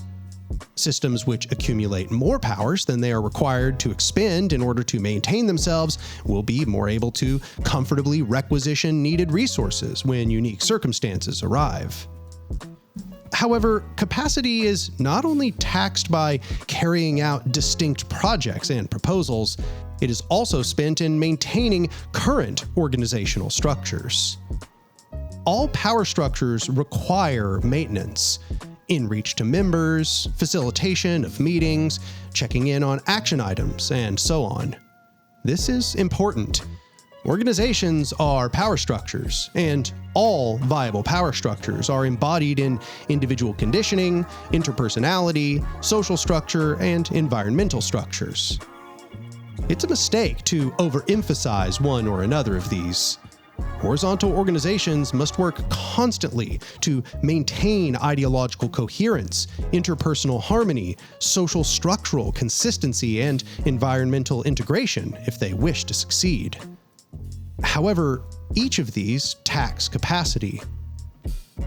To avoid this, horizontal organizations should organize events which enrich the lives of participants, parties, get-togethers, celebrations, bonfires, and so on, but also events wherein people can share their difficulties, discuss their struggles, and band together to provide relief for their fellow organizers. Each of these will tend to reap dividends in available capacity if they can be organized without taxing too much capacity themselves. It must also be said that victories are one of the best producers of extra capacity. Oftentimes, even when people have spent a huge amount of energy on a project, watching it come to fruition, seeing the outcomes of their efforts actualized in the world, is enough to refresh them to baseline. This is why it's important that we set distinct and achievable goals, then work earnestly towards them. This leads to the need for organizational ergonomics for our horizontal structures. This means that organizers within the group must be able to understand how to utilize the resources at hand and to steer the organization in different directions given particular stimuli. In this way, it is within the interests of the organization to be structured legibly to the actors within it, and efforts must be made to make it more legible where it's not. Comfort of action leads to lower exhaustion, and lower exhaustion leads to greater available energies for the organization as a whole, therefore raising the efficiency of our actions. With all this in mind, groups must also be aware of how much available capacity they have at any given time. Group capacity is related to two main key variables: individual capacities and number of individuals. Individual capacities can be optimized through organizational ergonomics, through lessening the outside of the organization burdens of members, and by energizing individuals to act. However, if the individuals within a group cannot carry out some task that has been decided upon, if they cannot have difficulties in their lives reduced to make more time for needed action, and if they cannot be energized toward the task at hand, the organization must either expand or change course. So let us first discuss the concept of expansion, and we will discuss changing course momentarily. Here, by expansion, we mean increasing the number of members in the organization. Historically, this has been the focus of many organizations. In fact, many have even made it their primary goal, especially big tent organizations. This is somewhat reasonable, given that expansion can often be used as a barometer for the success of an organization. Expansion expands the powers of the members of the group. As more bonds of solidarity are created, so too are more flows of power available to everyone involved. This represents the expansion of the powers of everyone and also creates the potential that this movement will become revolutionary. It is in this joint benefit that people will find the satisfaction of their needs. As was said in the previous part, however, expansion is not the only goal that should be prioritized. Expansion for its own sake often leads to perverse incentives. To include everyone in society would require a platform which is entirely nebulous, as it would also include non-radicalized individuals and outright enemies of revolutionary activity. We must remember that, though revolutionary activity will benefit everyone in society, many people in society will actively work against these revolutionary ends until their dying breath. The inclusion of these sorts of militant reactionaries will not expand the power of the group, but will, in fact, tend to limit it. Therefore, we can conclude that if expanding costs the group its principles and its revolutionary vision, then it is a form of self-sabotage and can possibly even escalate into mega-mechanical recolonization. Instead, expansion should be understood as an organic outcome of proper organizational function. expansion will take place naturally if the group is carrying out tasks which are inspiring to others, engaging in successful social insertion, and maintaining popular education campaigns. This is not to say, of course, that promotion of membership drives should never be done. Many occasions will arise where this function can take place in an effective and holistic sense, and such that it does not derail the goals of the group. By contrast, contraction is when a group becomes smaller in size. This can take place as members become exhausted from overexertion and therefore cannot lend their energies to projects. It can also come from organizational disassociation and members leaving the group for one reason or another. Like expansion, it's not as simple as saying that this is good or bad. However, also like expansion, it does have a general tendency. Contraction, in a general sense, is bad for the group, because it reduces the number of degrees of freedom for the members of the group and also decreases the amount of capacity the entire group has access to. However, it cannot be said that contraction is never good. Sometimes, especially when members who are being kicked or leaving of their own volition, as the case may be, are a harm to the group, it can be a direct benefit to the group for them to leave. If those members were constantly engaged in intra-organizational conflict, attacking others, accusing them of falsehoods, exaggerating harms, taking formal mechanisms for power into their own hands, abusing delegation, and so on, it may actually expand group capacity for them to no longer be part of the group.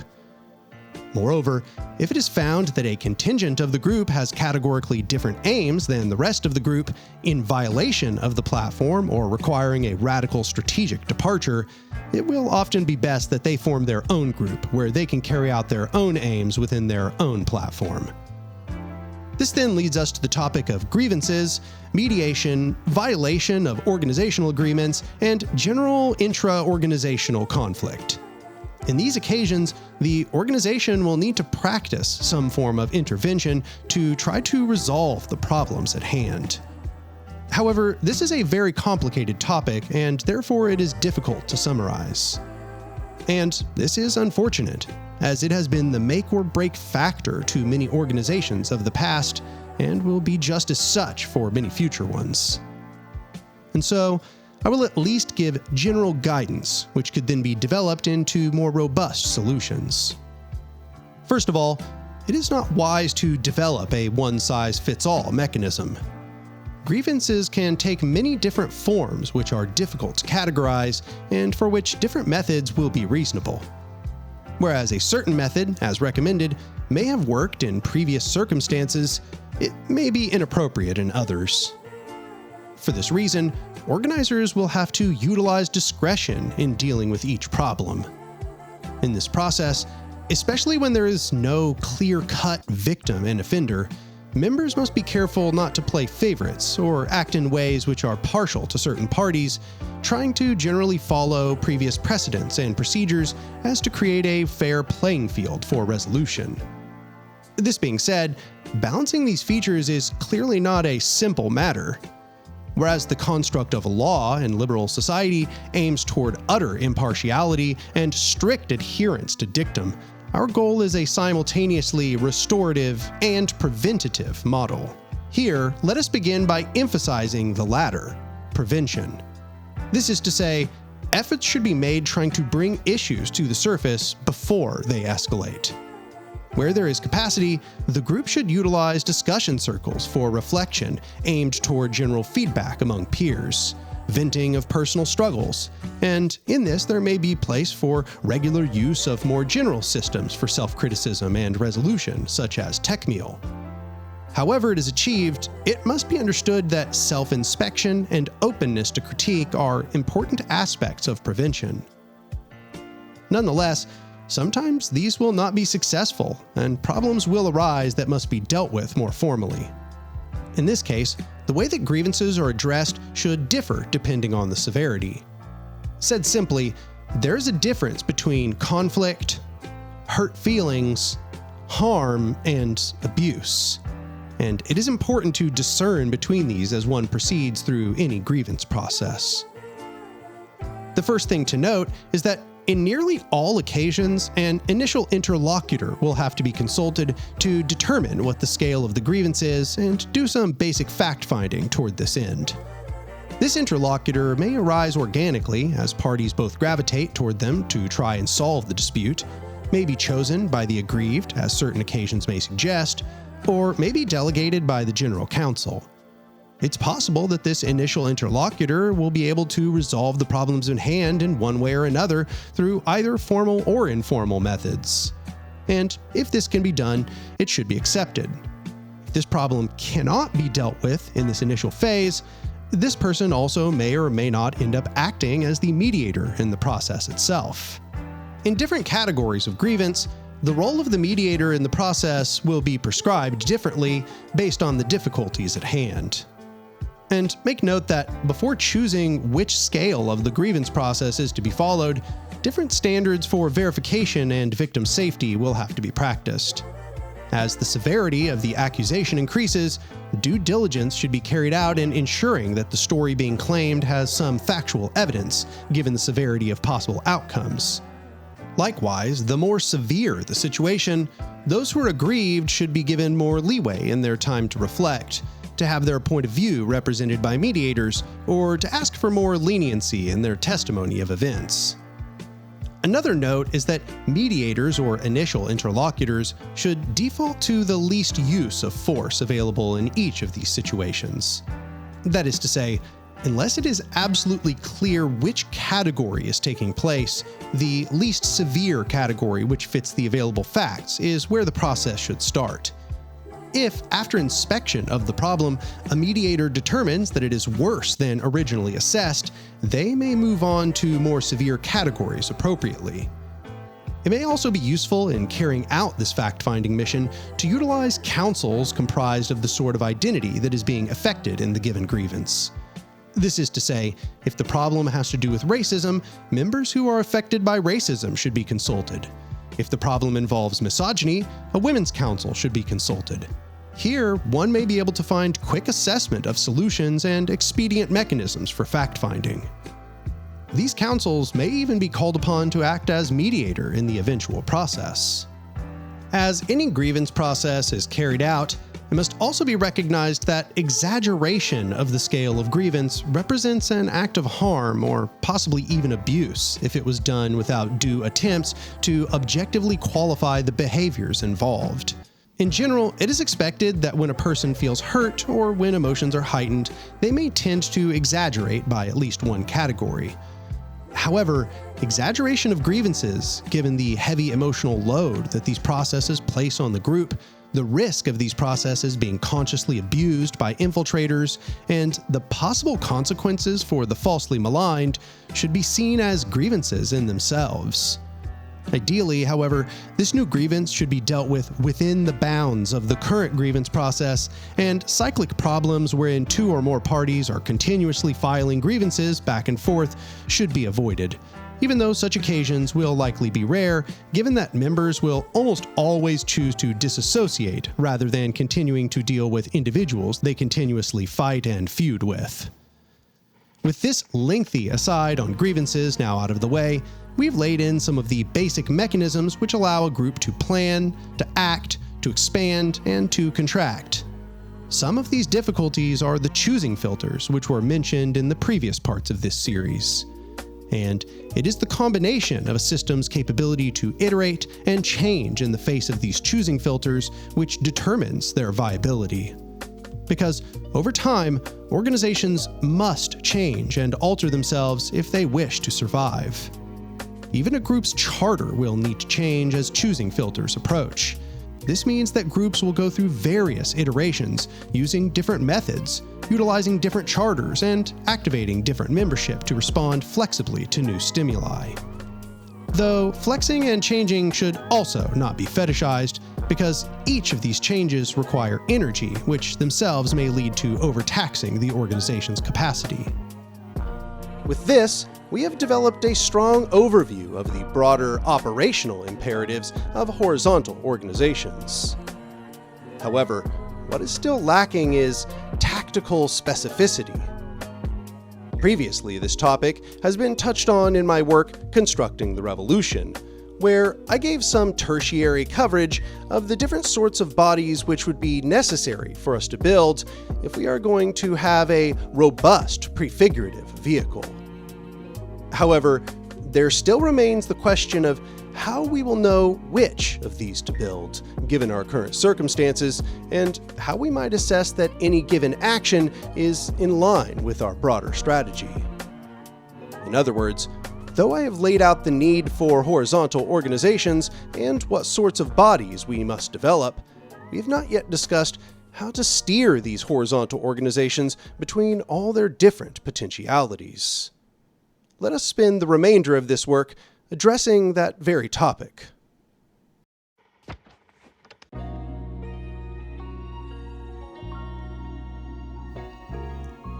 If, previous to this section, we've laid out the general dynamics which lead to successful horizontal organization and arrayed some tools at hand to help with the administration of the organizations we create, it seems necessary that we also discuss how an organization should decide how it will charter a course through such rough terrain.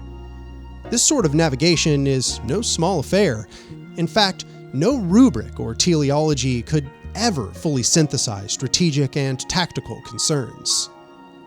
To make our task worse, whereas historically the left has relegated itself to narrow consideration of the economic problem, simplifying the complexity of the elements in their strategic assessment, here we have counseled an intersectional understanding of power structures, which makes our analysis and planning for offense even more complicated.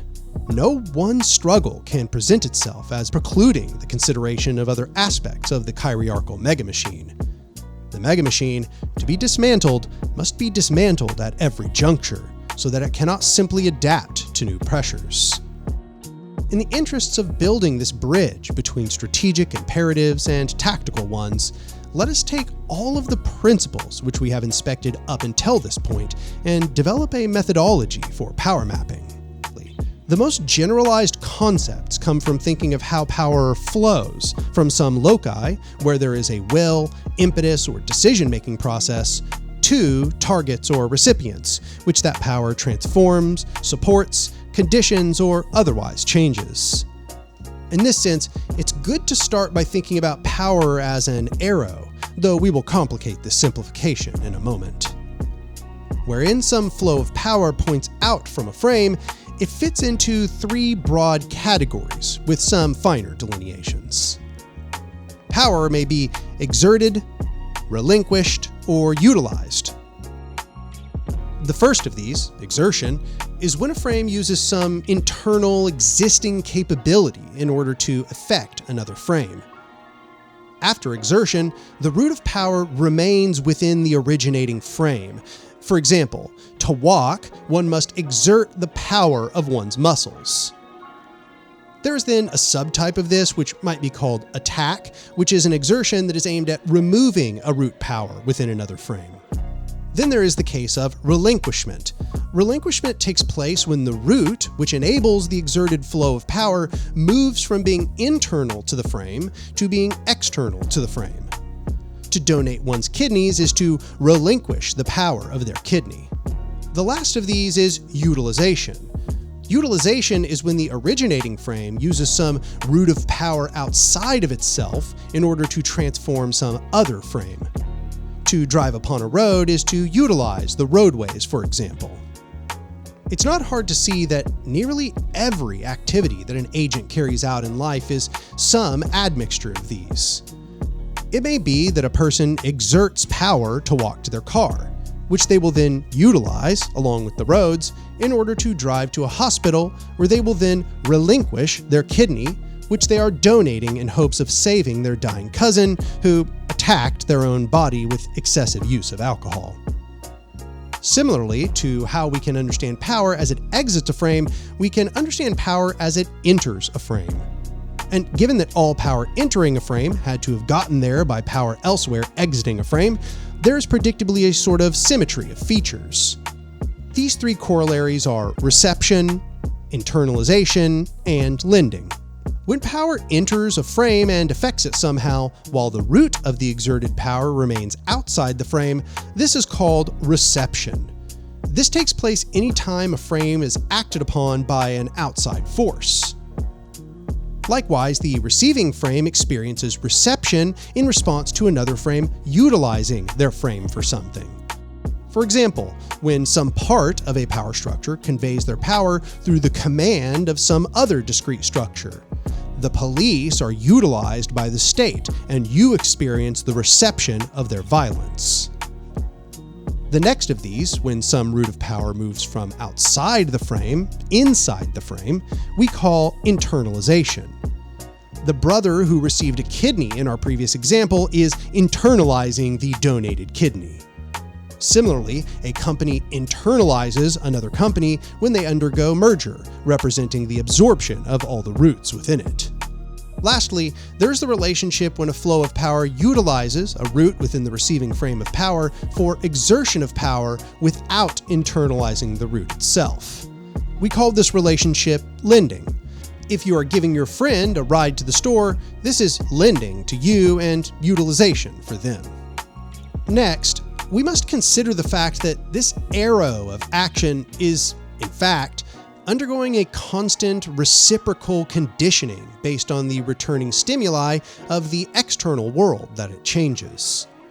And so, in order for most power interactions to be robustly modeled, we must actually conceptualize a feedback loop. Every use of power, after all, creates a reciprocal response from the world that it acts upon. The comparison of this exertion of power and the results of the reciprocal response also gives us a great deal of the basic methodology for understanding whether certain exertions are desirable or undesirable. Exertions that transform conditions and have nearly no reciprocal negative consequences can generally be considered efficient or effective actions. Exertions which affect little transformation of conditions and yet incur large negative reciprocal consequences can generally be seen as foolish or self-destructive. However, even so, it must be understood to what degree these reciprocal conditioning effects are positive or negative. For example, the exertion of effort may be organizing a workplace to create a union. In this effort, one will spend some considerable amount of their own energies in the interests of bringing about a structure for worker empowerment. Simultaneously, they will invite the ire of their bosses and possibly tempt retaliation in certain circumstances. However, as the anarchists have always mentioned, they will also transform themselves to become more like the sort of being they must become in order to carry out the world historic tasks of a revolutionary. They've cultivated in themselves a greater bravery and more intrepid attitude toward change, and also developed the relationships with others which could bring about more transformations. One must think through this reciprocal relationship when deciding whether an action should be carried out. The linear aspect of power exertion and the reciprocal reconditioning aspect must both be understood properly to map out power dynamics. Together, these allow us to understand the concept which was described in the earlier part of this series as leverage. You have developed more leverage in measure to your consistent ability to carry out actions that are beneficial exertions with little or less reciprocal negative consequence. By contrast, the enemy has leverage over your frame if the same can be said for them. Suffice to say, the movement has not had leverage over prevailing hierarchical power structures for many decades at the time this work is being written. So now, let us summarize these three crucial aspects to understanding the flow of power within a power structure. 1. Power has a root from which it originates, and the movement of this root determines who or what directs that power. 2. Use of power reciprocally reconditions the user of some power. 3. Power leverage can be understood through the dynamics of how power enters and exits different frames, considering the scale of impacts between these. Here, we have cataloged some of the basic dynamics of how power moves. However, what the cataloging of these dynamics in the flow of power does not tell us is how we may apply these tools to our circumstances as to determine whether outcomes are beneficial to our goals or not. In order to uncover that answer from these principles, we must undergo an analysis of whether some incoming flow of power creates dependence on an enemy power structure or whether it promotes empowerment of the frame itself.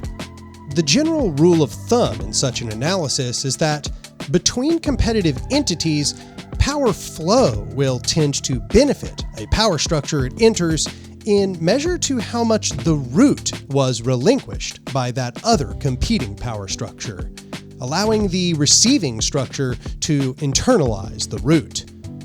This empowers the structure receiving the root and disempowers the competing structure which relinquishes the root. By contrast, an organization will tend to develop dependence on another structure to the degree that it continues utilizing some power with no accordant internalization of the root of that power. This is due to the removal and comparison process we have discussed throughout this work.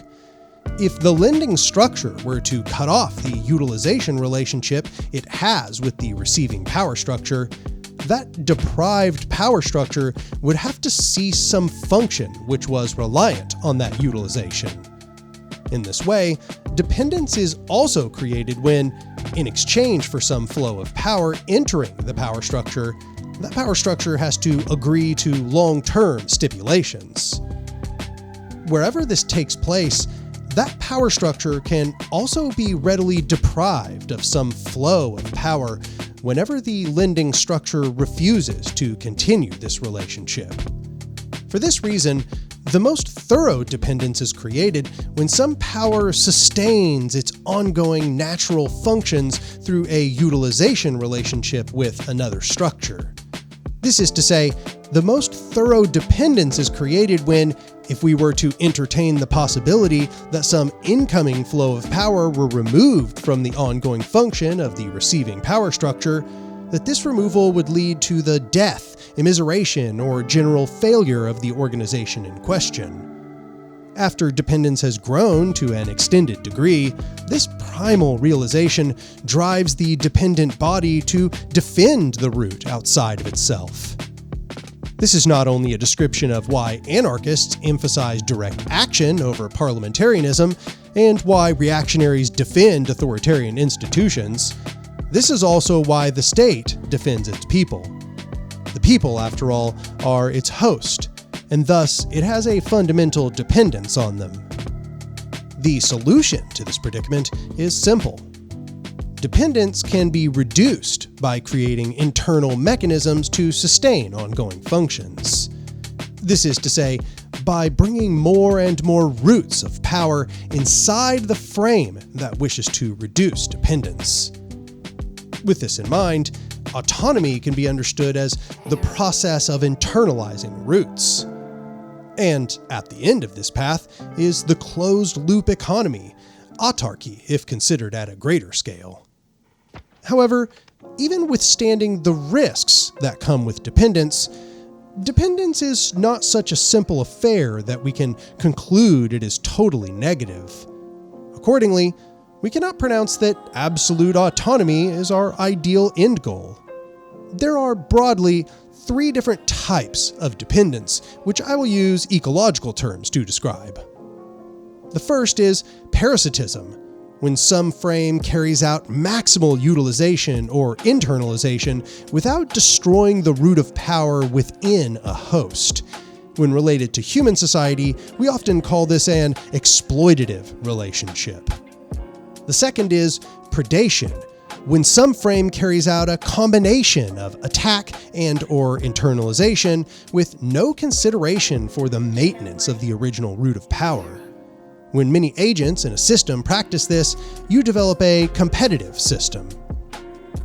The last is symbiosis, when 2 frames practice mutual lending, or wherein there is very broad use of utilization, without either seeking internalization or attack. Symbiosis is also expressed when one frame helps create the root of power within another frame. When many agents in a system practice this, you develop a cooperative system. Each of these create dependence of a certain sort between the two parties being considered.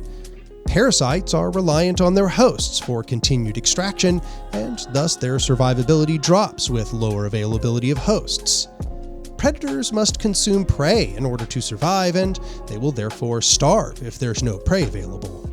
Symbiotic actors have interest in maintaining the existence and expanded power of other actors. Symbiotic actors have interest in maintaining the existence and expanded power of other actors they are in symbiotic relationships with, even to the degree that they can purposely forego attempts to internalize other structures' roots of power.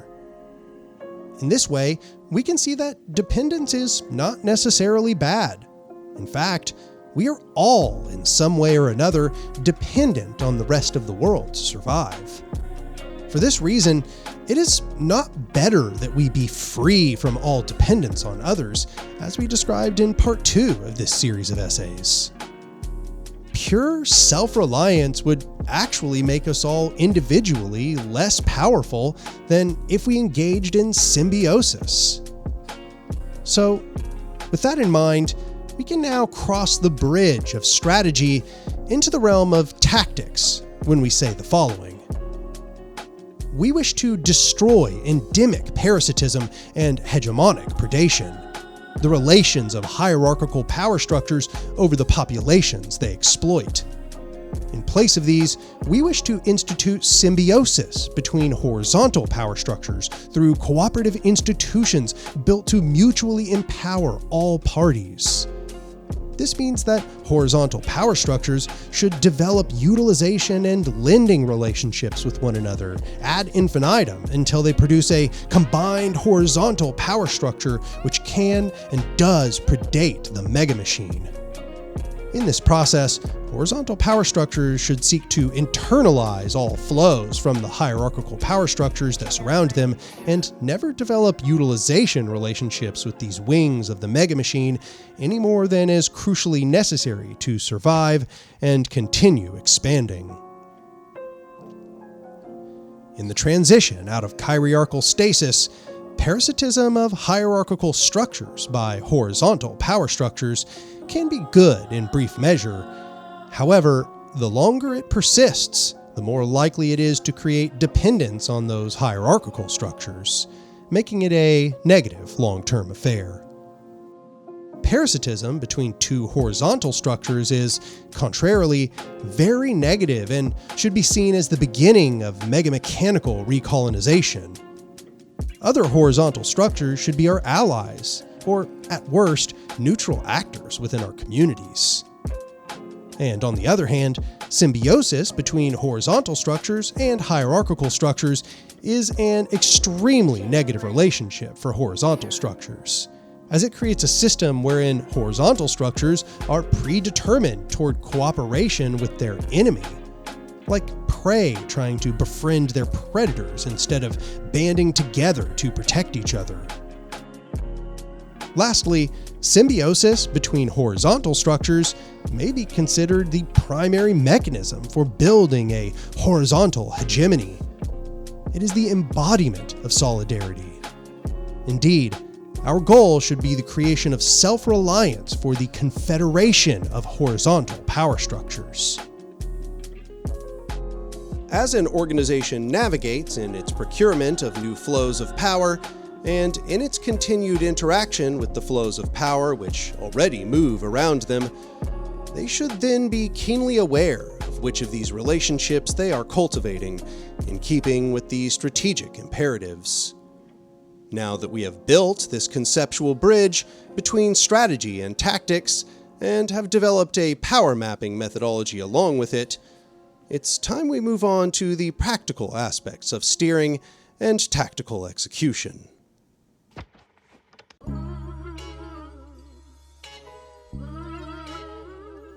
As we begin, let us frame our analysis in light of a relatively simple train of thought. Organizations, in order to steer through rough terrain, must be able to soberly assess their environment, plan competently in terms of that environment, and then implement their plans successfully.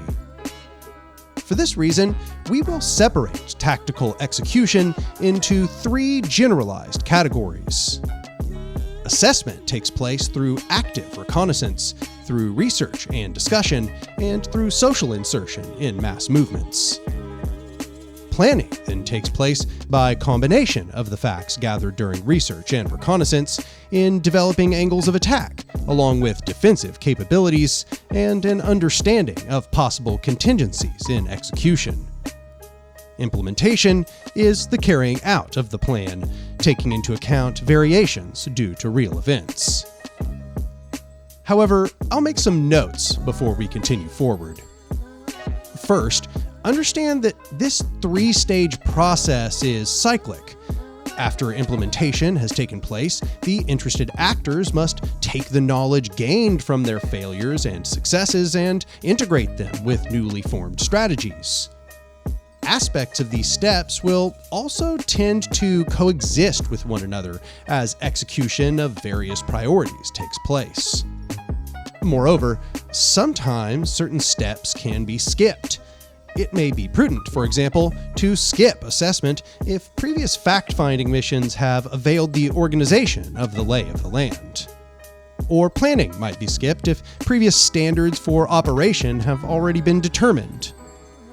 Implementation is the only one of these that cannot be skipped. Without implementation, there is nothing. An organization which becomes stuck in assessment and planning without some accordant implementation has already begun to necrotize and will soon fall to pieces. And contrarily, implementation without assessment and planning is just machismo and performance, a headlong run into a brick wall. I should also note, though here we will focus more on the active, tactical processes which organizations carry out, these 3 phases are useful for any sort of organizational action, whether it is offensive or defensive, whether prefigurative and developmental or aggressive and expropriative. So, let us start with the first of the 3 phases: assessment. This phase is based around the gathering and processing of information about one's environment. There are several approaches to this stage. Indeed, here there are such a dizzying array of possible tools for analysis that entire schools of thought are devoted to litigating the facts of the matter. First, it may be helpful to formally lay out the power dynamics in the worlds you are interacting with, diagramming power relations either visually or descriptively. However, to carry out such an analysis, one must have a target of interest. Are we to diagram the organic power of the people, the liberatory institutions they are involved with, or the structures of hierarchical power which oppress them? The answer is that ultimately all of these will have to be involved in our assessment. However, which of these we wish to focus on primarily will be determined by whether we have chosen a defensive or an aggressive orientation toward the megamachine. There is a general trend that if you wish to go on the offensive against an enemy structure, you'll spend more of your time studying its form, understanding its strengths and weaknesses, learning who occupies its seats of power, and discerning its mechanisms for action. And by contrast, if your priority is to build a position of power for the people, you will need to spend more of your time understanding the positionality of the people, their struggles and fears, their desires and capacities, the richness or dearth of their community bonds, their class orientation, their precarity, and so on. This may give the impression that aggression and defense hold equal value at all points. However, it is generally advised that if there is no base of power for the people, that horizontal organizations begin their work in creating collective empowerment. After all, there will be no effective acts of aggression against the megamachine, and certainly no rebel constituency, if people are so deprived, exhausted, starved, and confused that they cannot or will not rally to action. The oppressed are, by and large, unenthused to be approached by yet another self-appointed messiah. For this reason, organizers must not only demonstrate a token desire to empower the people they are organizing together, but must demonstrate the capability to empower them in a substantive sense. This is why such extensive emphasis has been placed on prefiguration during this work. However, in order for horizontal power structures to be built, there must also be a constituency for these structures. There is a tendency when organizers begin building prefigurative structures to focus on the organization and coordination of other organizers. This is certainly the easier path when faced with a hostile surrounding society. However, though this approach may be helpful in developing a new radical structure, especially in dire circumstances, it's the construction of power for those outside the circle of radicals that unfolds truly revolutionary activity. And in this sense, it's imperative that organizers locate a radical constituency outside of those who are already radicalized. To this end, it's instructive to locate those peoples who are most oppressed or who are multiply marginalized. In step with this assessment, you must also go to work in discovering if there are already horizontal resistance movements or burgeoning forms of horizontal consciousness within these peoples. If there are, a crucial education will come from your presence in these spaces and among the oppressed as to understand the full context of their struggle. But do not be surprised if there are no such movements and no such radical consciousness.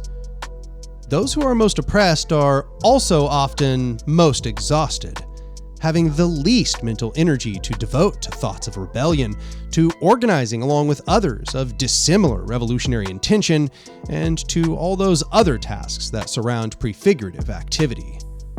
It's always easier for the oppressed to go along with their system of oppression. This makes them susceptible to easy answers, especially ones that seem congruent with the ethos of the system they occupy. This is how all sorts of grifters and cult leaders dupe the people, by meeting them where they are at and reinforcing the hierarchical realism which has already been planted in their minds by the system. This does not mean that these very same people will not become an active and important constituency in the work to come. However, one must dispense of the idea, before activity even begins, that those who should fight for their liberation will be prepared to do so upon first meeting. Another guide to locating a radical constituency is to learn about previous struggles in your region. This may prove informative in determining the contours of the megamachine. Which hierarchy, when it has been challenged before, elicited the most vicious backlash from the system?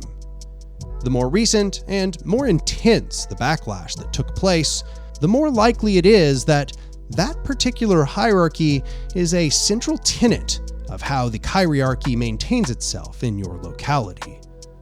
If, for example, it is the case that feminist marches caused enormous uproar and police suppression, then this may indicate that patriarchy is a specifically active element of the chiriarchy within your area, and so women's issues may be a very strong starting place for radical action.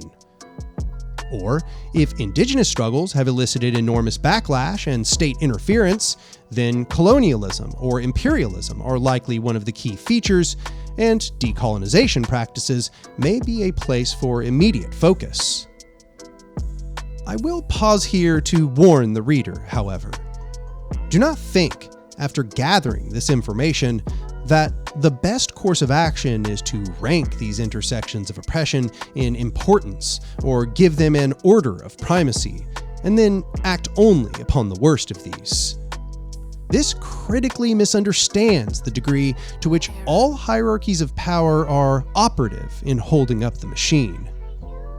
The goal must instead always be to understand how all of these interact and reinforce one another, recognizing where each will lead to difficulties and pitfalls for given tactics.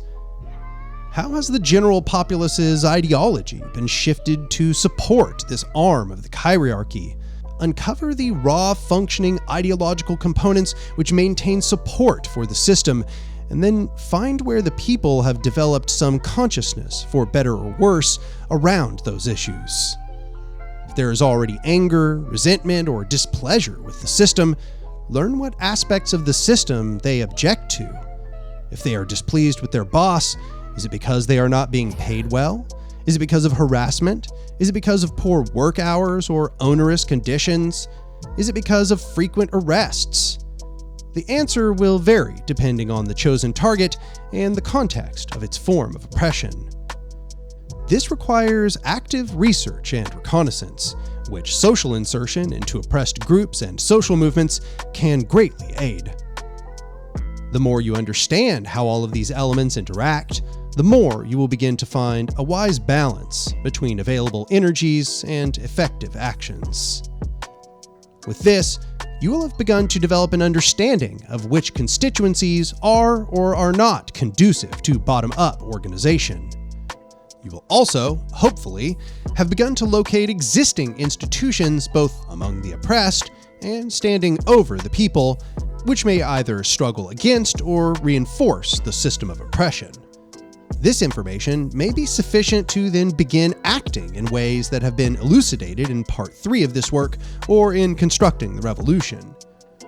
Indeed, there's likely some impetus, once these factors have been understood, to move on to the planning stage. However, while one continues to navigate this path, they should also begin to ask questions about how the four fields of power structures currently operate within these spaces. This means that you should try to assess both the distinct institutional form of the hierarchy around you and how the oppressed peoples in question are grouped together and exploited. Work to assess how both horizontal and hierarchical power structures in the areas around you are embodied as a collection of individuals, each with their own mental conditioning, what interpersonality maintains these structures, how social structures either succeed or fail in modifying the action of individual actors within them, and what locales the constituents of the power structures dwell within. As you come to understand the power structural form of the enemy, you will tend to learn about the methods by which it conveys its power, its strengths and weaknesses. And as you learn about how individuals are oppressed by this power structure, you will tend to learn how you might go about not only reducing harm, but also in constructing long-term prefigurative bodies which put power back in the hands of the people. All of the elements within the fields will have considerable overlaps. This requires us to avoid reductionism in focusing solely on one or another of these in the coming analysis. For example, when assessing which individuals occupy particular positions of power, we must also consider the seats of power, as these seats of power are what really allow the continued systemic functions. To make sure the simultaneous focus on structure and individuality is maintained, you must first educate yourselves on what social structures are in place which produce and reproduce this systematic domination, be they corporate entities, government bureaus, nonprofits, or hierarchical organizations more generally.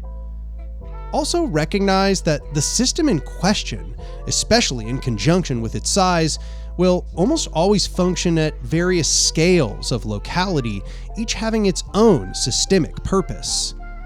Ask what entities represent its power at the local, municipal, regional, and national scale. This systemic focus allows these elements to then be disempowered structurally, not becoming overly focused on specific individuals in those seats. Specific individuals should only be seen as functional components who are representative of systemic purposes. In this, radicalizing rhetoric must always return people's attention to systemic concerns, even if it sometimes utilizes individuals as demonstrations of systemic rot. Once a preliminary understanding of each of the hierarchies in your area has been reached, you can then ask what fields of activity those structures function in most primarily. Go through each of these arms of the hierarchy and diagram how they act in each of the 4 fields, both internally and in interaction with their subjects. Attempt to put together a gradient of important processes, positions, or individuals based on how much control these have on the ongoing function of the hierarchical power structure. If this proves difficult to work out, it may be useful to utilize the removal and replacement mode of analysis mentioned earlier. Ask, if this aspect were removed, what would remain of this hierarchical power? Based on the degree to which a certain removal would lead to devastation and breakdown for the system, it can be judged that this removal serves an important purpose within the power structure at hand, and this will subsequently also become a key feature for attack. Then also consider the matter of the interpersonal spaces which individuals within this arm of the mega machine dwell within. Where do they meet and fraternize with friends, family, and/or fellow members of their section of the mega machine? What bars do they frequent? Where do they live? Where do they host their galas and their get-togethers? This is where the machine greases its wheels. In coordination with this aspect, also ask, through which environmental structures does their power circulate? Factories? Farmlands? Government buildings? Armories? Infrastructure? Tax dollars? Learn what raw resources are utilized to maintain this arm. There is also assessment that can be done in understanding how the target structure maintains itself utilizing the viable systems model. In considering System 1, for example, assess how everyday implementation takes place. When decisions are made in the hierarchical structure itself, how are these then practically carried out by the operatives in the structure? Police officers, for example, form the implementation of the system of law, and understanding their daily routines and procedures then helps one understand how they will carry out their functions as enemy actors. Ask who the foot soldiers of the system in question are and work to understand their methods of enforcement. In considering System 2, ask, how do these operative agents of the hierarchy communicate with one another? Do they use email, text messages, phone calls, walkie-talkies, internal digital platforms? Keep these in mind as you move forward. In assessing the functionality of Systems 3, 4, and 5, ask what structures are present which coordinate implementation tactically. How do they plan and command people within the hierarchy? Carry out reconnaissance to determine their strategic imperatives. What part of the hierarchy makes long-term decisions about the general movement of this arm of the mega machine? These viable systems questions represent a broad assessment of how the enemy institutions function internally. Such questions can also be asked about horizontal structures within the area. However, the praxis associated with these answers will mostly be in consulting and in helping these existing groups manage scarce resources. This is to say, these questions will mostly enter into the conversation for horizontal organizations when they are writing their charters, determining bylaws, or carrying forth some sort of organizational restructuring. These sorts of questions were covered in Part 2 of this series. After you have done whatever assessment is necessary to feel confident in your ability to plan, you will then move on to planning and implementation. These are being grouped together instead of being discussed separately because it's assumed that after planning takes place, this characterizes the implementation that will follow. Where there is a mismatch between planning and implementation, it will inform the foundation of the following assessment. And this is not to say that implementation that mismatches planning is necessarily bad. Indeed, it can uncover flaws in the original plan. However, this discrepancy must be inspected to develop a more coherent course of action. Regardless, you will now need to begin making concrete plans about how to approach these struggles, taking into account now that there is both an aggressive and a defensive orientation. Whereas a defensive orientation is about protecting and empowering the people directly to make them less susceptible to hierarchical sabotage. By separating these, however, I do not mean to imply that they take place completely apart from one another. In the development of new angles and modes of attack, it's often the case that defense is organically created. And in the development of defensive capacities, it's often the case that the machine is attacked by proxy. These must be emphasized in measure to conditions. It may be that negative repercussions are high, but defense is very manageable. Or it may be that negative repercussions are low, but defense is impossible. This means not only always conceptualizing and reducing possible repercussions on the communities you're acting to liberate, but also in creating real bodies of defense which act to disentangle these subjects from the megamachine at the same time. Such occasions, where these bodies of horizontal power and the radicalism to fight back are already present, are relatively rare. Instead, where most organizers find themselves in the modern day is among a populace that is disempowered, de-radicalized, complacent, deluded, confused, distracted, or suppressed. In these conditions, the aggressive approach will do little. It may in fact lead to the total destruction of whatever burgeoning radical constituency does exist. Instead, a much slower, prefigurative process must be taken. To meet the people where they are at, bodies to lessen their burdens must be created, not from outside of them, as those developing a charity, but from within, involving the people themselves in these processes. This need for a defensive orientation is why we must create horizontal power structures which control and distribute resources before rupture arrives.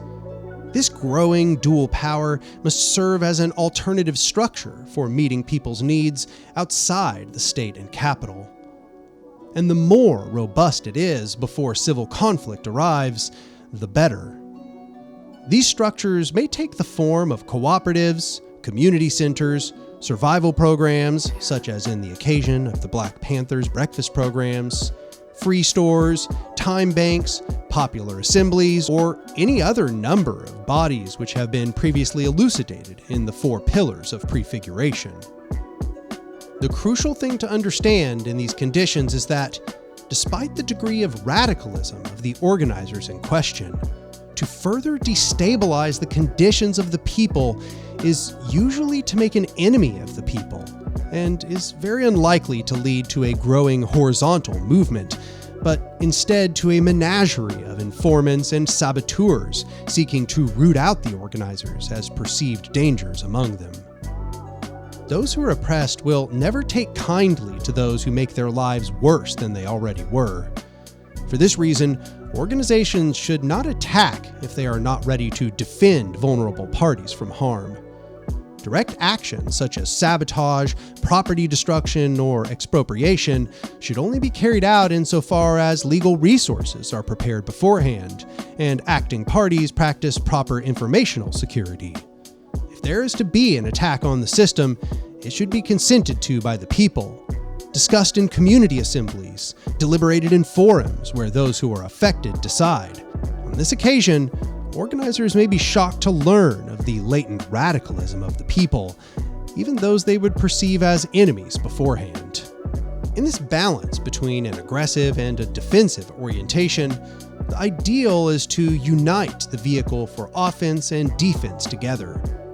This is why, for example, the Union has had such historic power. The same body acts as attack and defense, plans for minimization of harm, demands and fights for concessions from the capitalists, acts as substrate for interpersonality, and maintains stable autopoietic social structures. All that they lacked in this strategic and tactical schema laid out here was control of the means of production an environmental structural route which remained in the hands of the capitalists. However, it is this high concordance in the four fields with capacity for attack and defense that made the Union so powerful on the economic front and still maintains its radical potential in the modern day. But with all these notes about the simultaneous development of defense and offense, how should we actually go about attacking the machine? First, it must be said that it is unwise to attack the machine where it is strong, but that you should instead attack where it is weak. To build and exhibit power, we must attack bottlenecks in that power, where disruption causes a stoppage of all other aspects of the functioning of some process. Before planning any attack, organizers should ask what the goal and the method of the attack is. Then organizers should ask how this goal can be materially achieved through some proposed action. Determining these targets of attack requires the development of specific modes of attack. Many different tactics can be used, escalating in implementation: disruption, strike, covert activity, and force, among others. In determining which of these will be used, it's recommended that the group always remember what stage of revolutionary activity they are functioning within. If an organization is still in catalysis, for example, they should probably not escalate to military struggle, as this will only tempt the structure to retaliate violently, likely crushing whatever is being built. This does not mean that their struggle cannot be militant, however. Indeed, targeted sabotage, street clashes, and riots are likely to be involved in even the earliest parts of the revolutionary process. For example, let us say that the goal of an aggressive action is to destabilize and confuse the operatives within the system as to make them less effective at conveying their power. If the pertinent power structure utilizes a particular location, which also then serves to maintain the interpersonality of interested parties within key organizations, it would be advantageous to disrupt that location prolifically, as this will lead to interpersonal difficulty and embitterment among the rulers. If the goal is to end some economic arrangement, which the social structure then transforms into broader social power, it would be advantageous to take hold of that resource, requisition it, or otherwise cut off the power structure's de facto access to that resource with techniques such as blockades, boycotts, property destruction, or equipment sabotage, and to organize the people who live in or around that resource to participate in such actions in perpetuity until such arrangements change. In any occasion, organizations should attempt to punch at or below their weight, as to give themselves time and space to develop, and should only attempt to achieve larger expropriative or aggressive forceful goals when they have strong ties into social movements. This will also serve to deceive the enemy structure about the movement's real capacity for force and destruction until it is too late for them to successfully suppress our horizontal power structures. Whatever form of power structure developed along with this mode of attack, the organization should plan to push this tactic to its full organic extent, though always in rhythm with our escalation of strength and in coordination with events. This may take weeks, months, years, or decades, depending on the rate at which people are rallied to this cause. Regardless, as action becomes more militant, active members should practice appropriate concealment and informational security to protect them from backlash. Simultaneously, we must accept ahead of time that this will not always be possible, especially as struggle spans wide and retaliation from power structures becomes more indiscriminate. Actors and underground components, which are purposely concealed from sight, intended to function with anonymity in the pursuance of militant and often illegal action. Accordingly, organizations must be able to rationally qualify whether they are overground, operating in open sight with front-facing media and social interactions, or underground, operating in secrecy without public interface. These two will be appropriate to the degree that the organization is engaged in militant struggle with prevailing power structures. It may become necessary as organizations proceed through emanation and civil conflict that an underground approach is taken. However, organizations should resist doing so for as long as it is safe to remain overground, as the organization and the confederation of associated organizations will almost always grow more quickly when they are public interfacing. Organizations which go underground will tend to disappear from public view and will therefore tend to go into contraction until they are able to resurface again. It may even be difficult to recruit the very militants they require to escalate their struggle at this stage, because newly radicalized militants cannot even locate the means to become enmeshed with the militant organization itself. This corresponds to another dichotomy between legibility and illegibility. Legible structures are those which, when looked upon by some interested actor, are easy to understand, whose communications can be recovered, indexed, translated, and classified. By contrast, illegible structures are those that are not easy to understand, that resist translation, indexing, or classification by some interested actor. And legibility can be considered from both an internal and external point of view. This is to say, something may be internally very legible while being externally illegible. Conversely, it may be internally and externally legible, or neither. All of these depend on what efforts are put in place to conceal internal features from the inside and the outside view. The ideal is that the key fundamental functions of the organization, decision-making and implementation, lie above ground and remain internally legible. As has been discussed before, these features benefit from their legibility, and their adoption will also need to span wide in order for broader horizontalization of power to take place. And so that new participants can find their empowerment within the horizontal structure, there's also considerable impetus to be externally legible. These overground components, however, should avoid discussion of underground components within overground avenues. This is to say, the overground components should maintain external illegibility of the most militant aspects of the total horizontal movement of power, while still making sure to develop that militant power away from sight. The creation of underground components should typically therefore take place within interpersonal communications between the members of that organization, and further discussion of the underground components which have been created should remain in those same networks. However, there must be a general caution against the assumption that all defensive components which are related to more militant action are inherently underground components. In fact, much of an organization's defensive capabilities, bodies such as protest defense, medic groups, harm reduction, weapons training, de-escalation training, and mutual aid efforts, will need to lie above ground as to make them accountable to the organization and to the people they claim to defend. It can be very dangerous to develop militant bodies which view themselves as defenders of the public, but who have absolutely no accountability to that public.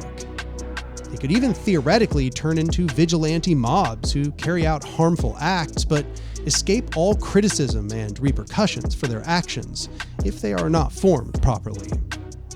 However, it remains the case that when the state or foreign imperial forces try to crush the organization, if it has not risen to the status of a regional fighting force, it must be capable of going underground and giving the appearance that it has ceased existence, whether briefly or for an extended period. It is therefore imperative that some underground capacity be developed very early on, and that there should be some coordination of true militant defensive capabilities well before suppression comes, so that members will be prepared for conflicts. The more suppression that is faced by the horizontal organization, which it cannot respond to in kind, the more of its components must go underground and accordingly become illegible to onlookers.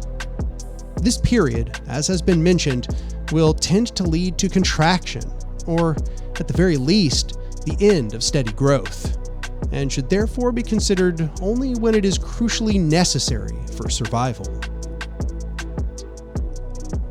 But we do not get to dictate the flow of necessity.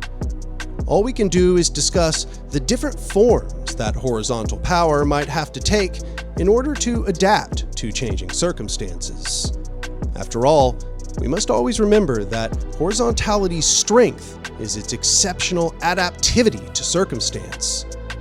We must build with an ethos of conflict and construction all throughout our project, considering how one day conflict may overbear construction, being replaced by expropriation and war.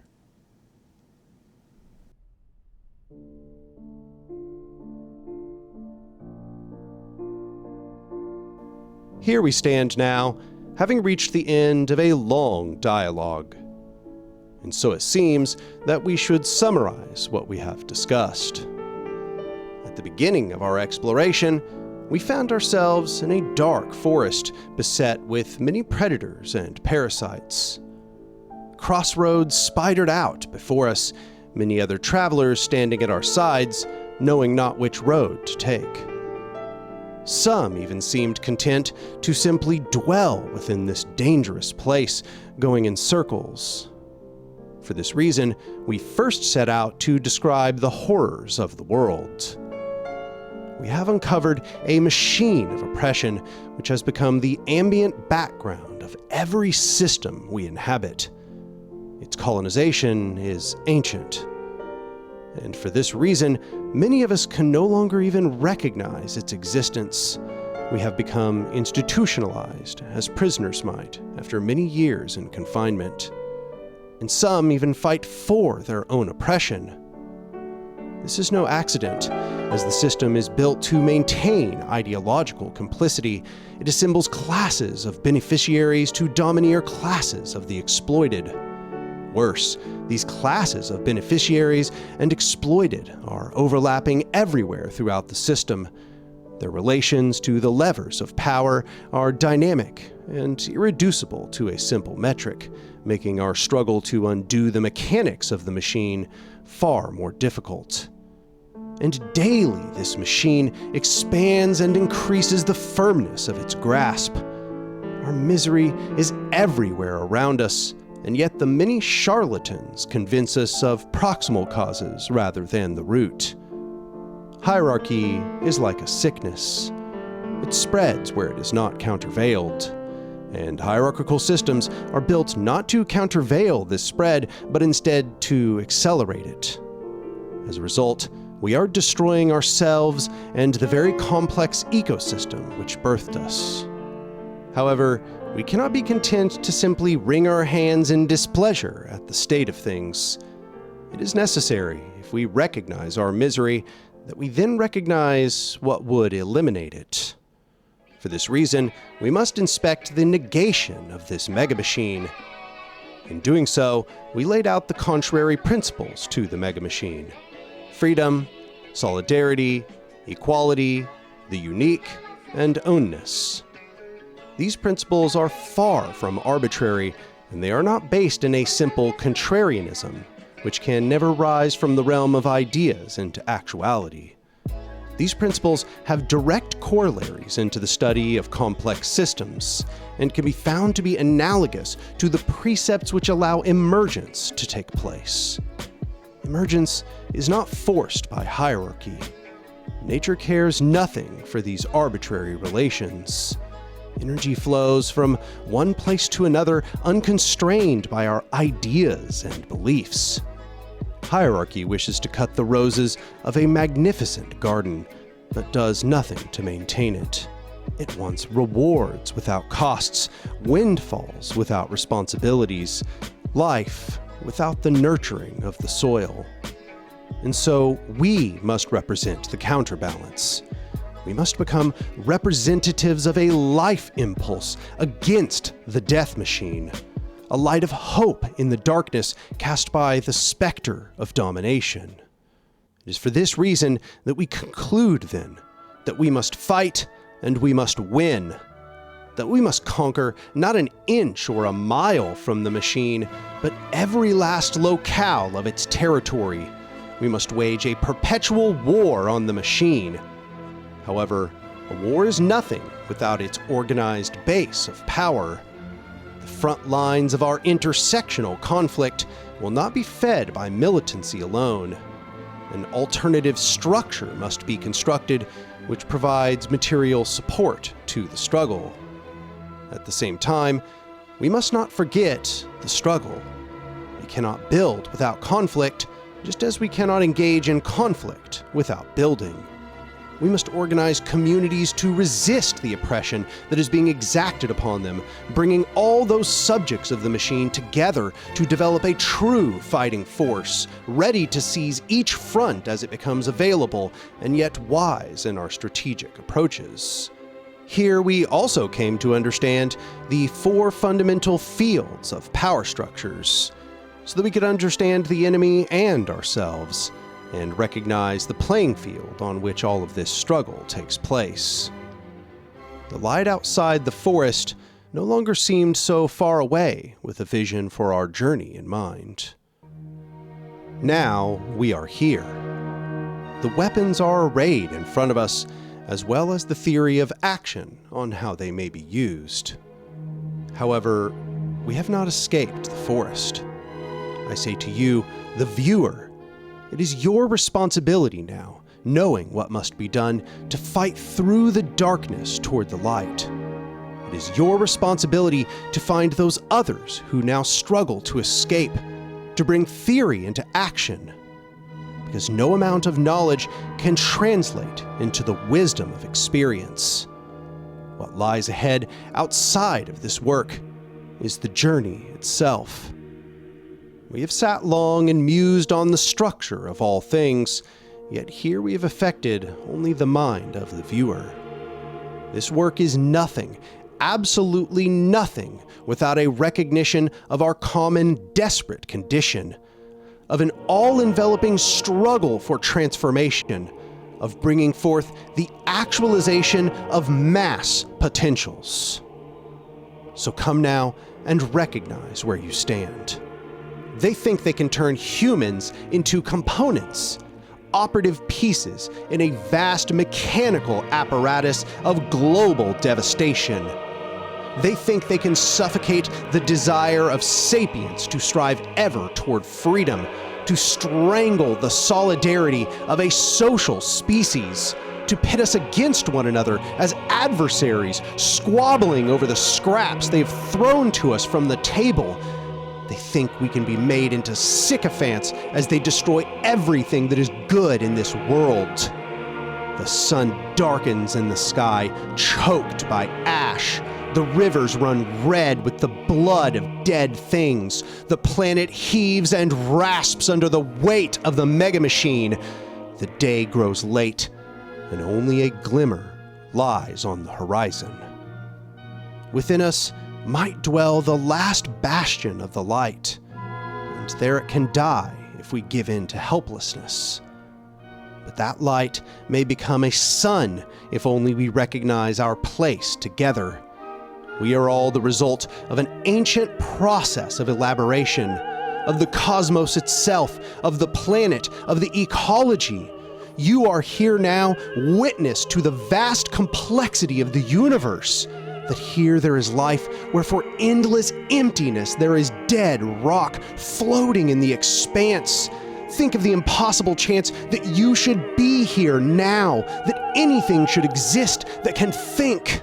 You are burdened with a terrible and beautiful purpose, a responsibility handed down to you by the evolution of all things. You are the universe knowing itself. You are the possibility of the universe to differentiate what is from what could be. So ask yourself how you will live and die in this universe. What place will you occupy in this duel between emergence and entropy? What will the history books say of you when they tell of this era of subjugation? Will you be remembered as one who shirked the burden of being and chose to take comfort in bread and circuses? Will you be one who was commanded to bow, commanded to submit, commanded to move here and there, to kill the weak, to die for their extraction and the endless greed and hubris of the death machine? Or will you choose to embrace the heroic spirit at the center of the human species and fight doggedly until your dying breath? Though it may seem impossible to defy the mega machine and win, we must remember not to let our rulers set the bounds of our imagination. They tell us to imagine that we live in a world in which the machine cannot be fought, in which we are powerless to resist. The entire hierarchical system wants us to believe it is eternal and unchangeable, that its combined hierarchical order is divine. But this is a delusion. We are where all power roots, and it is our responsibility to reclaim it. Behind this reclamation is the foundation of a new world. And make no mistake, this reclamation to a machine predicated on complete control is a call to war. It is a war to reclaim our dignity, to reclaim our right to determine our own future, not to safeguard the future of the parasitic machine. In this liberatory march, we do not demand permission nor forgiveness. We come to demand everything. It is only through this struggle for the horizon, to empower the oppressed peoples of this world, to stamp out every last trace of hierarchical power from this existence, that we may ever reach a revolutionary future. So let our actions give honor to all of those who have fallen in pursuit of this dream of a liberated world. Let us act so that their struggle was not in vain. We have dwelled long in preparation. It is now time we set out from the door.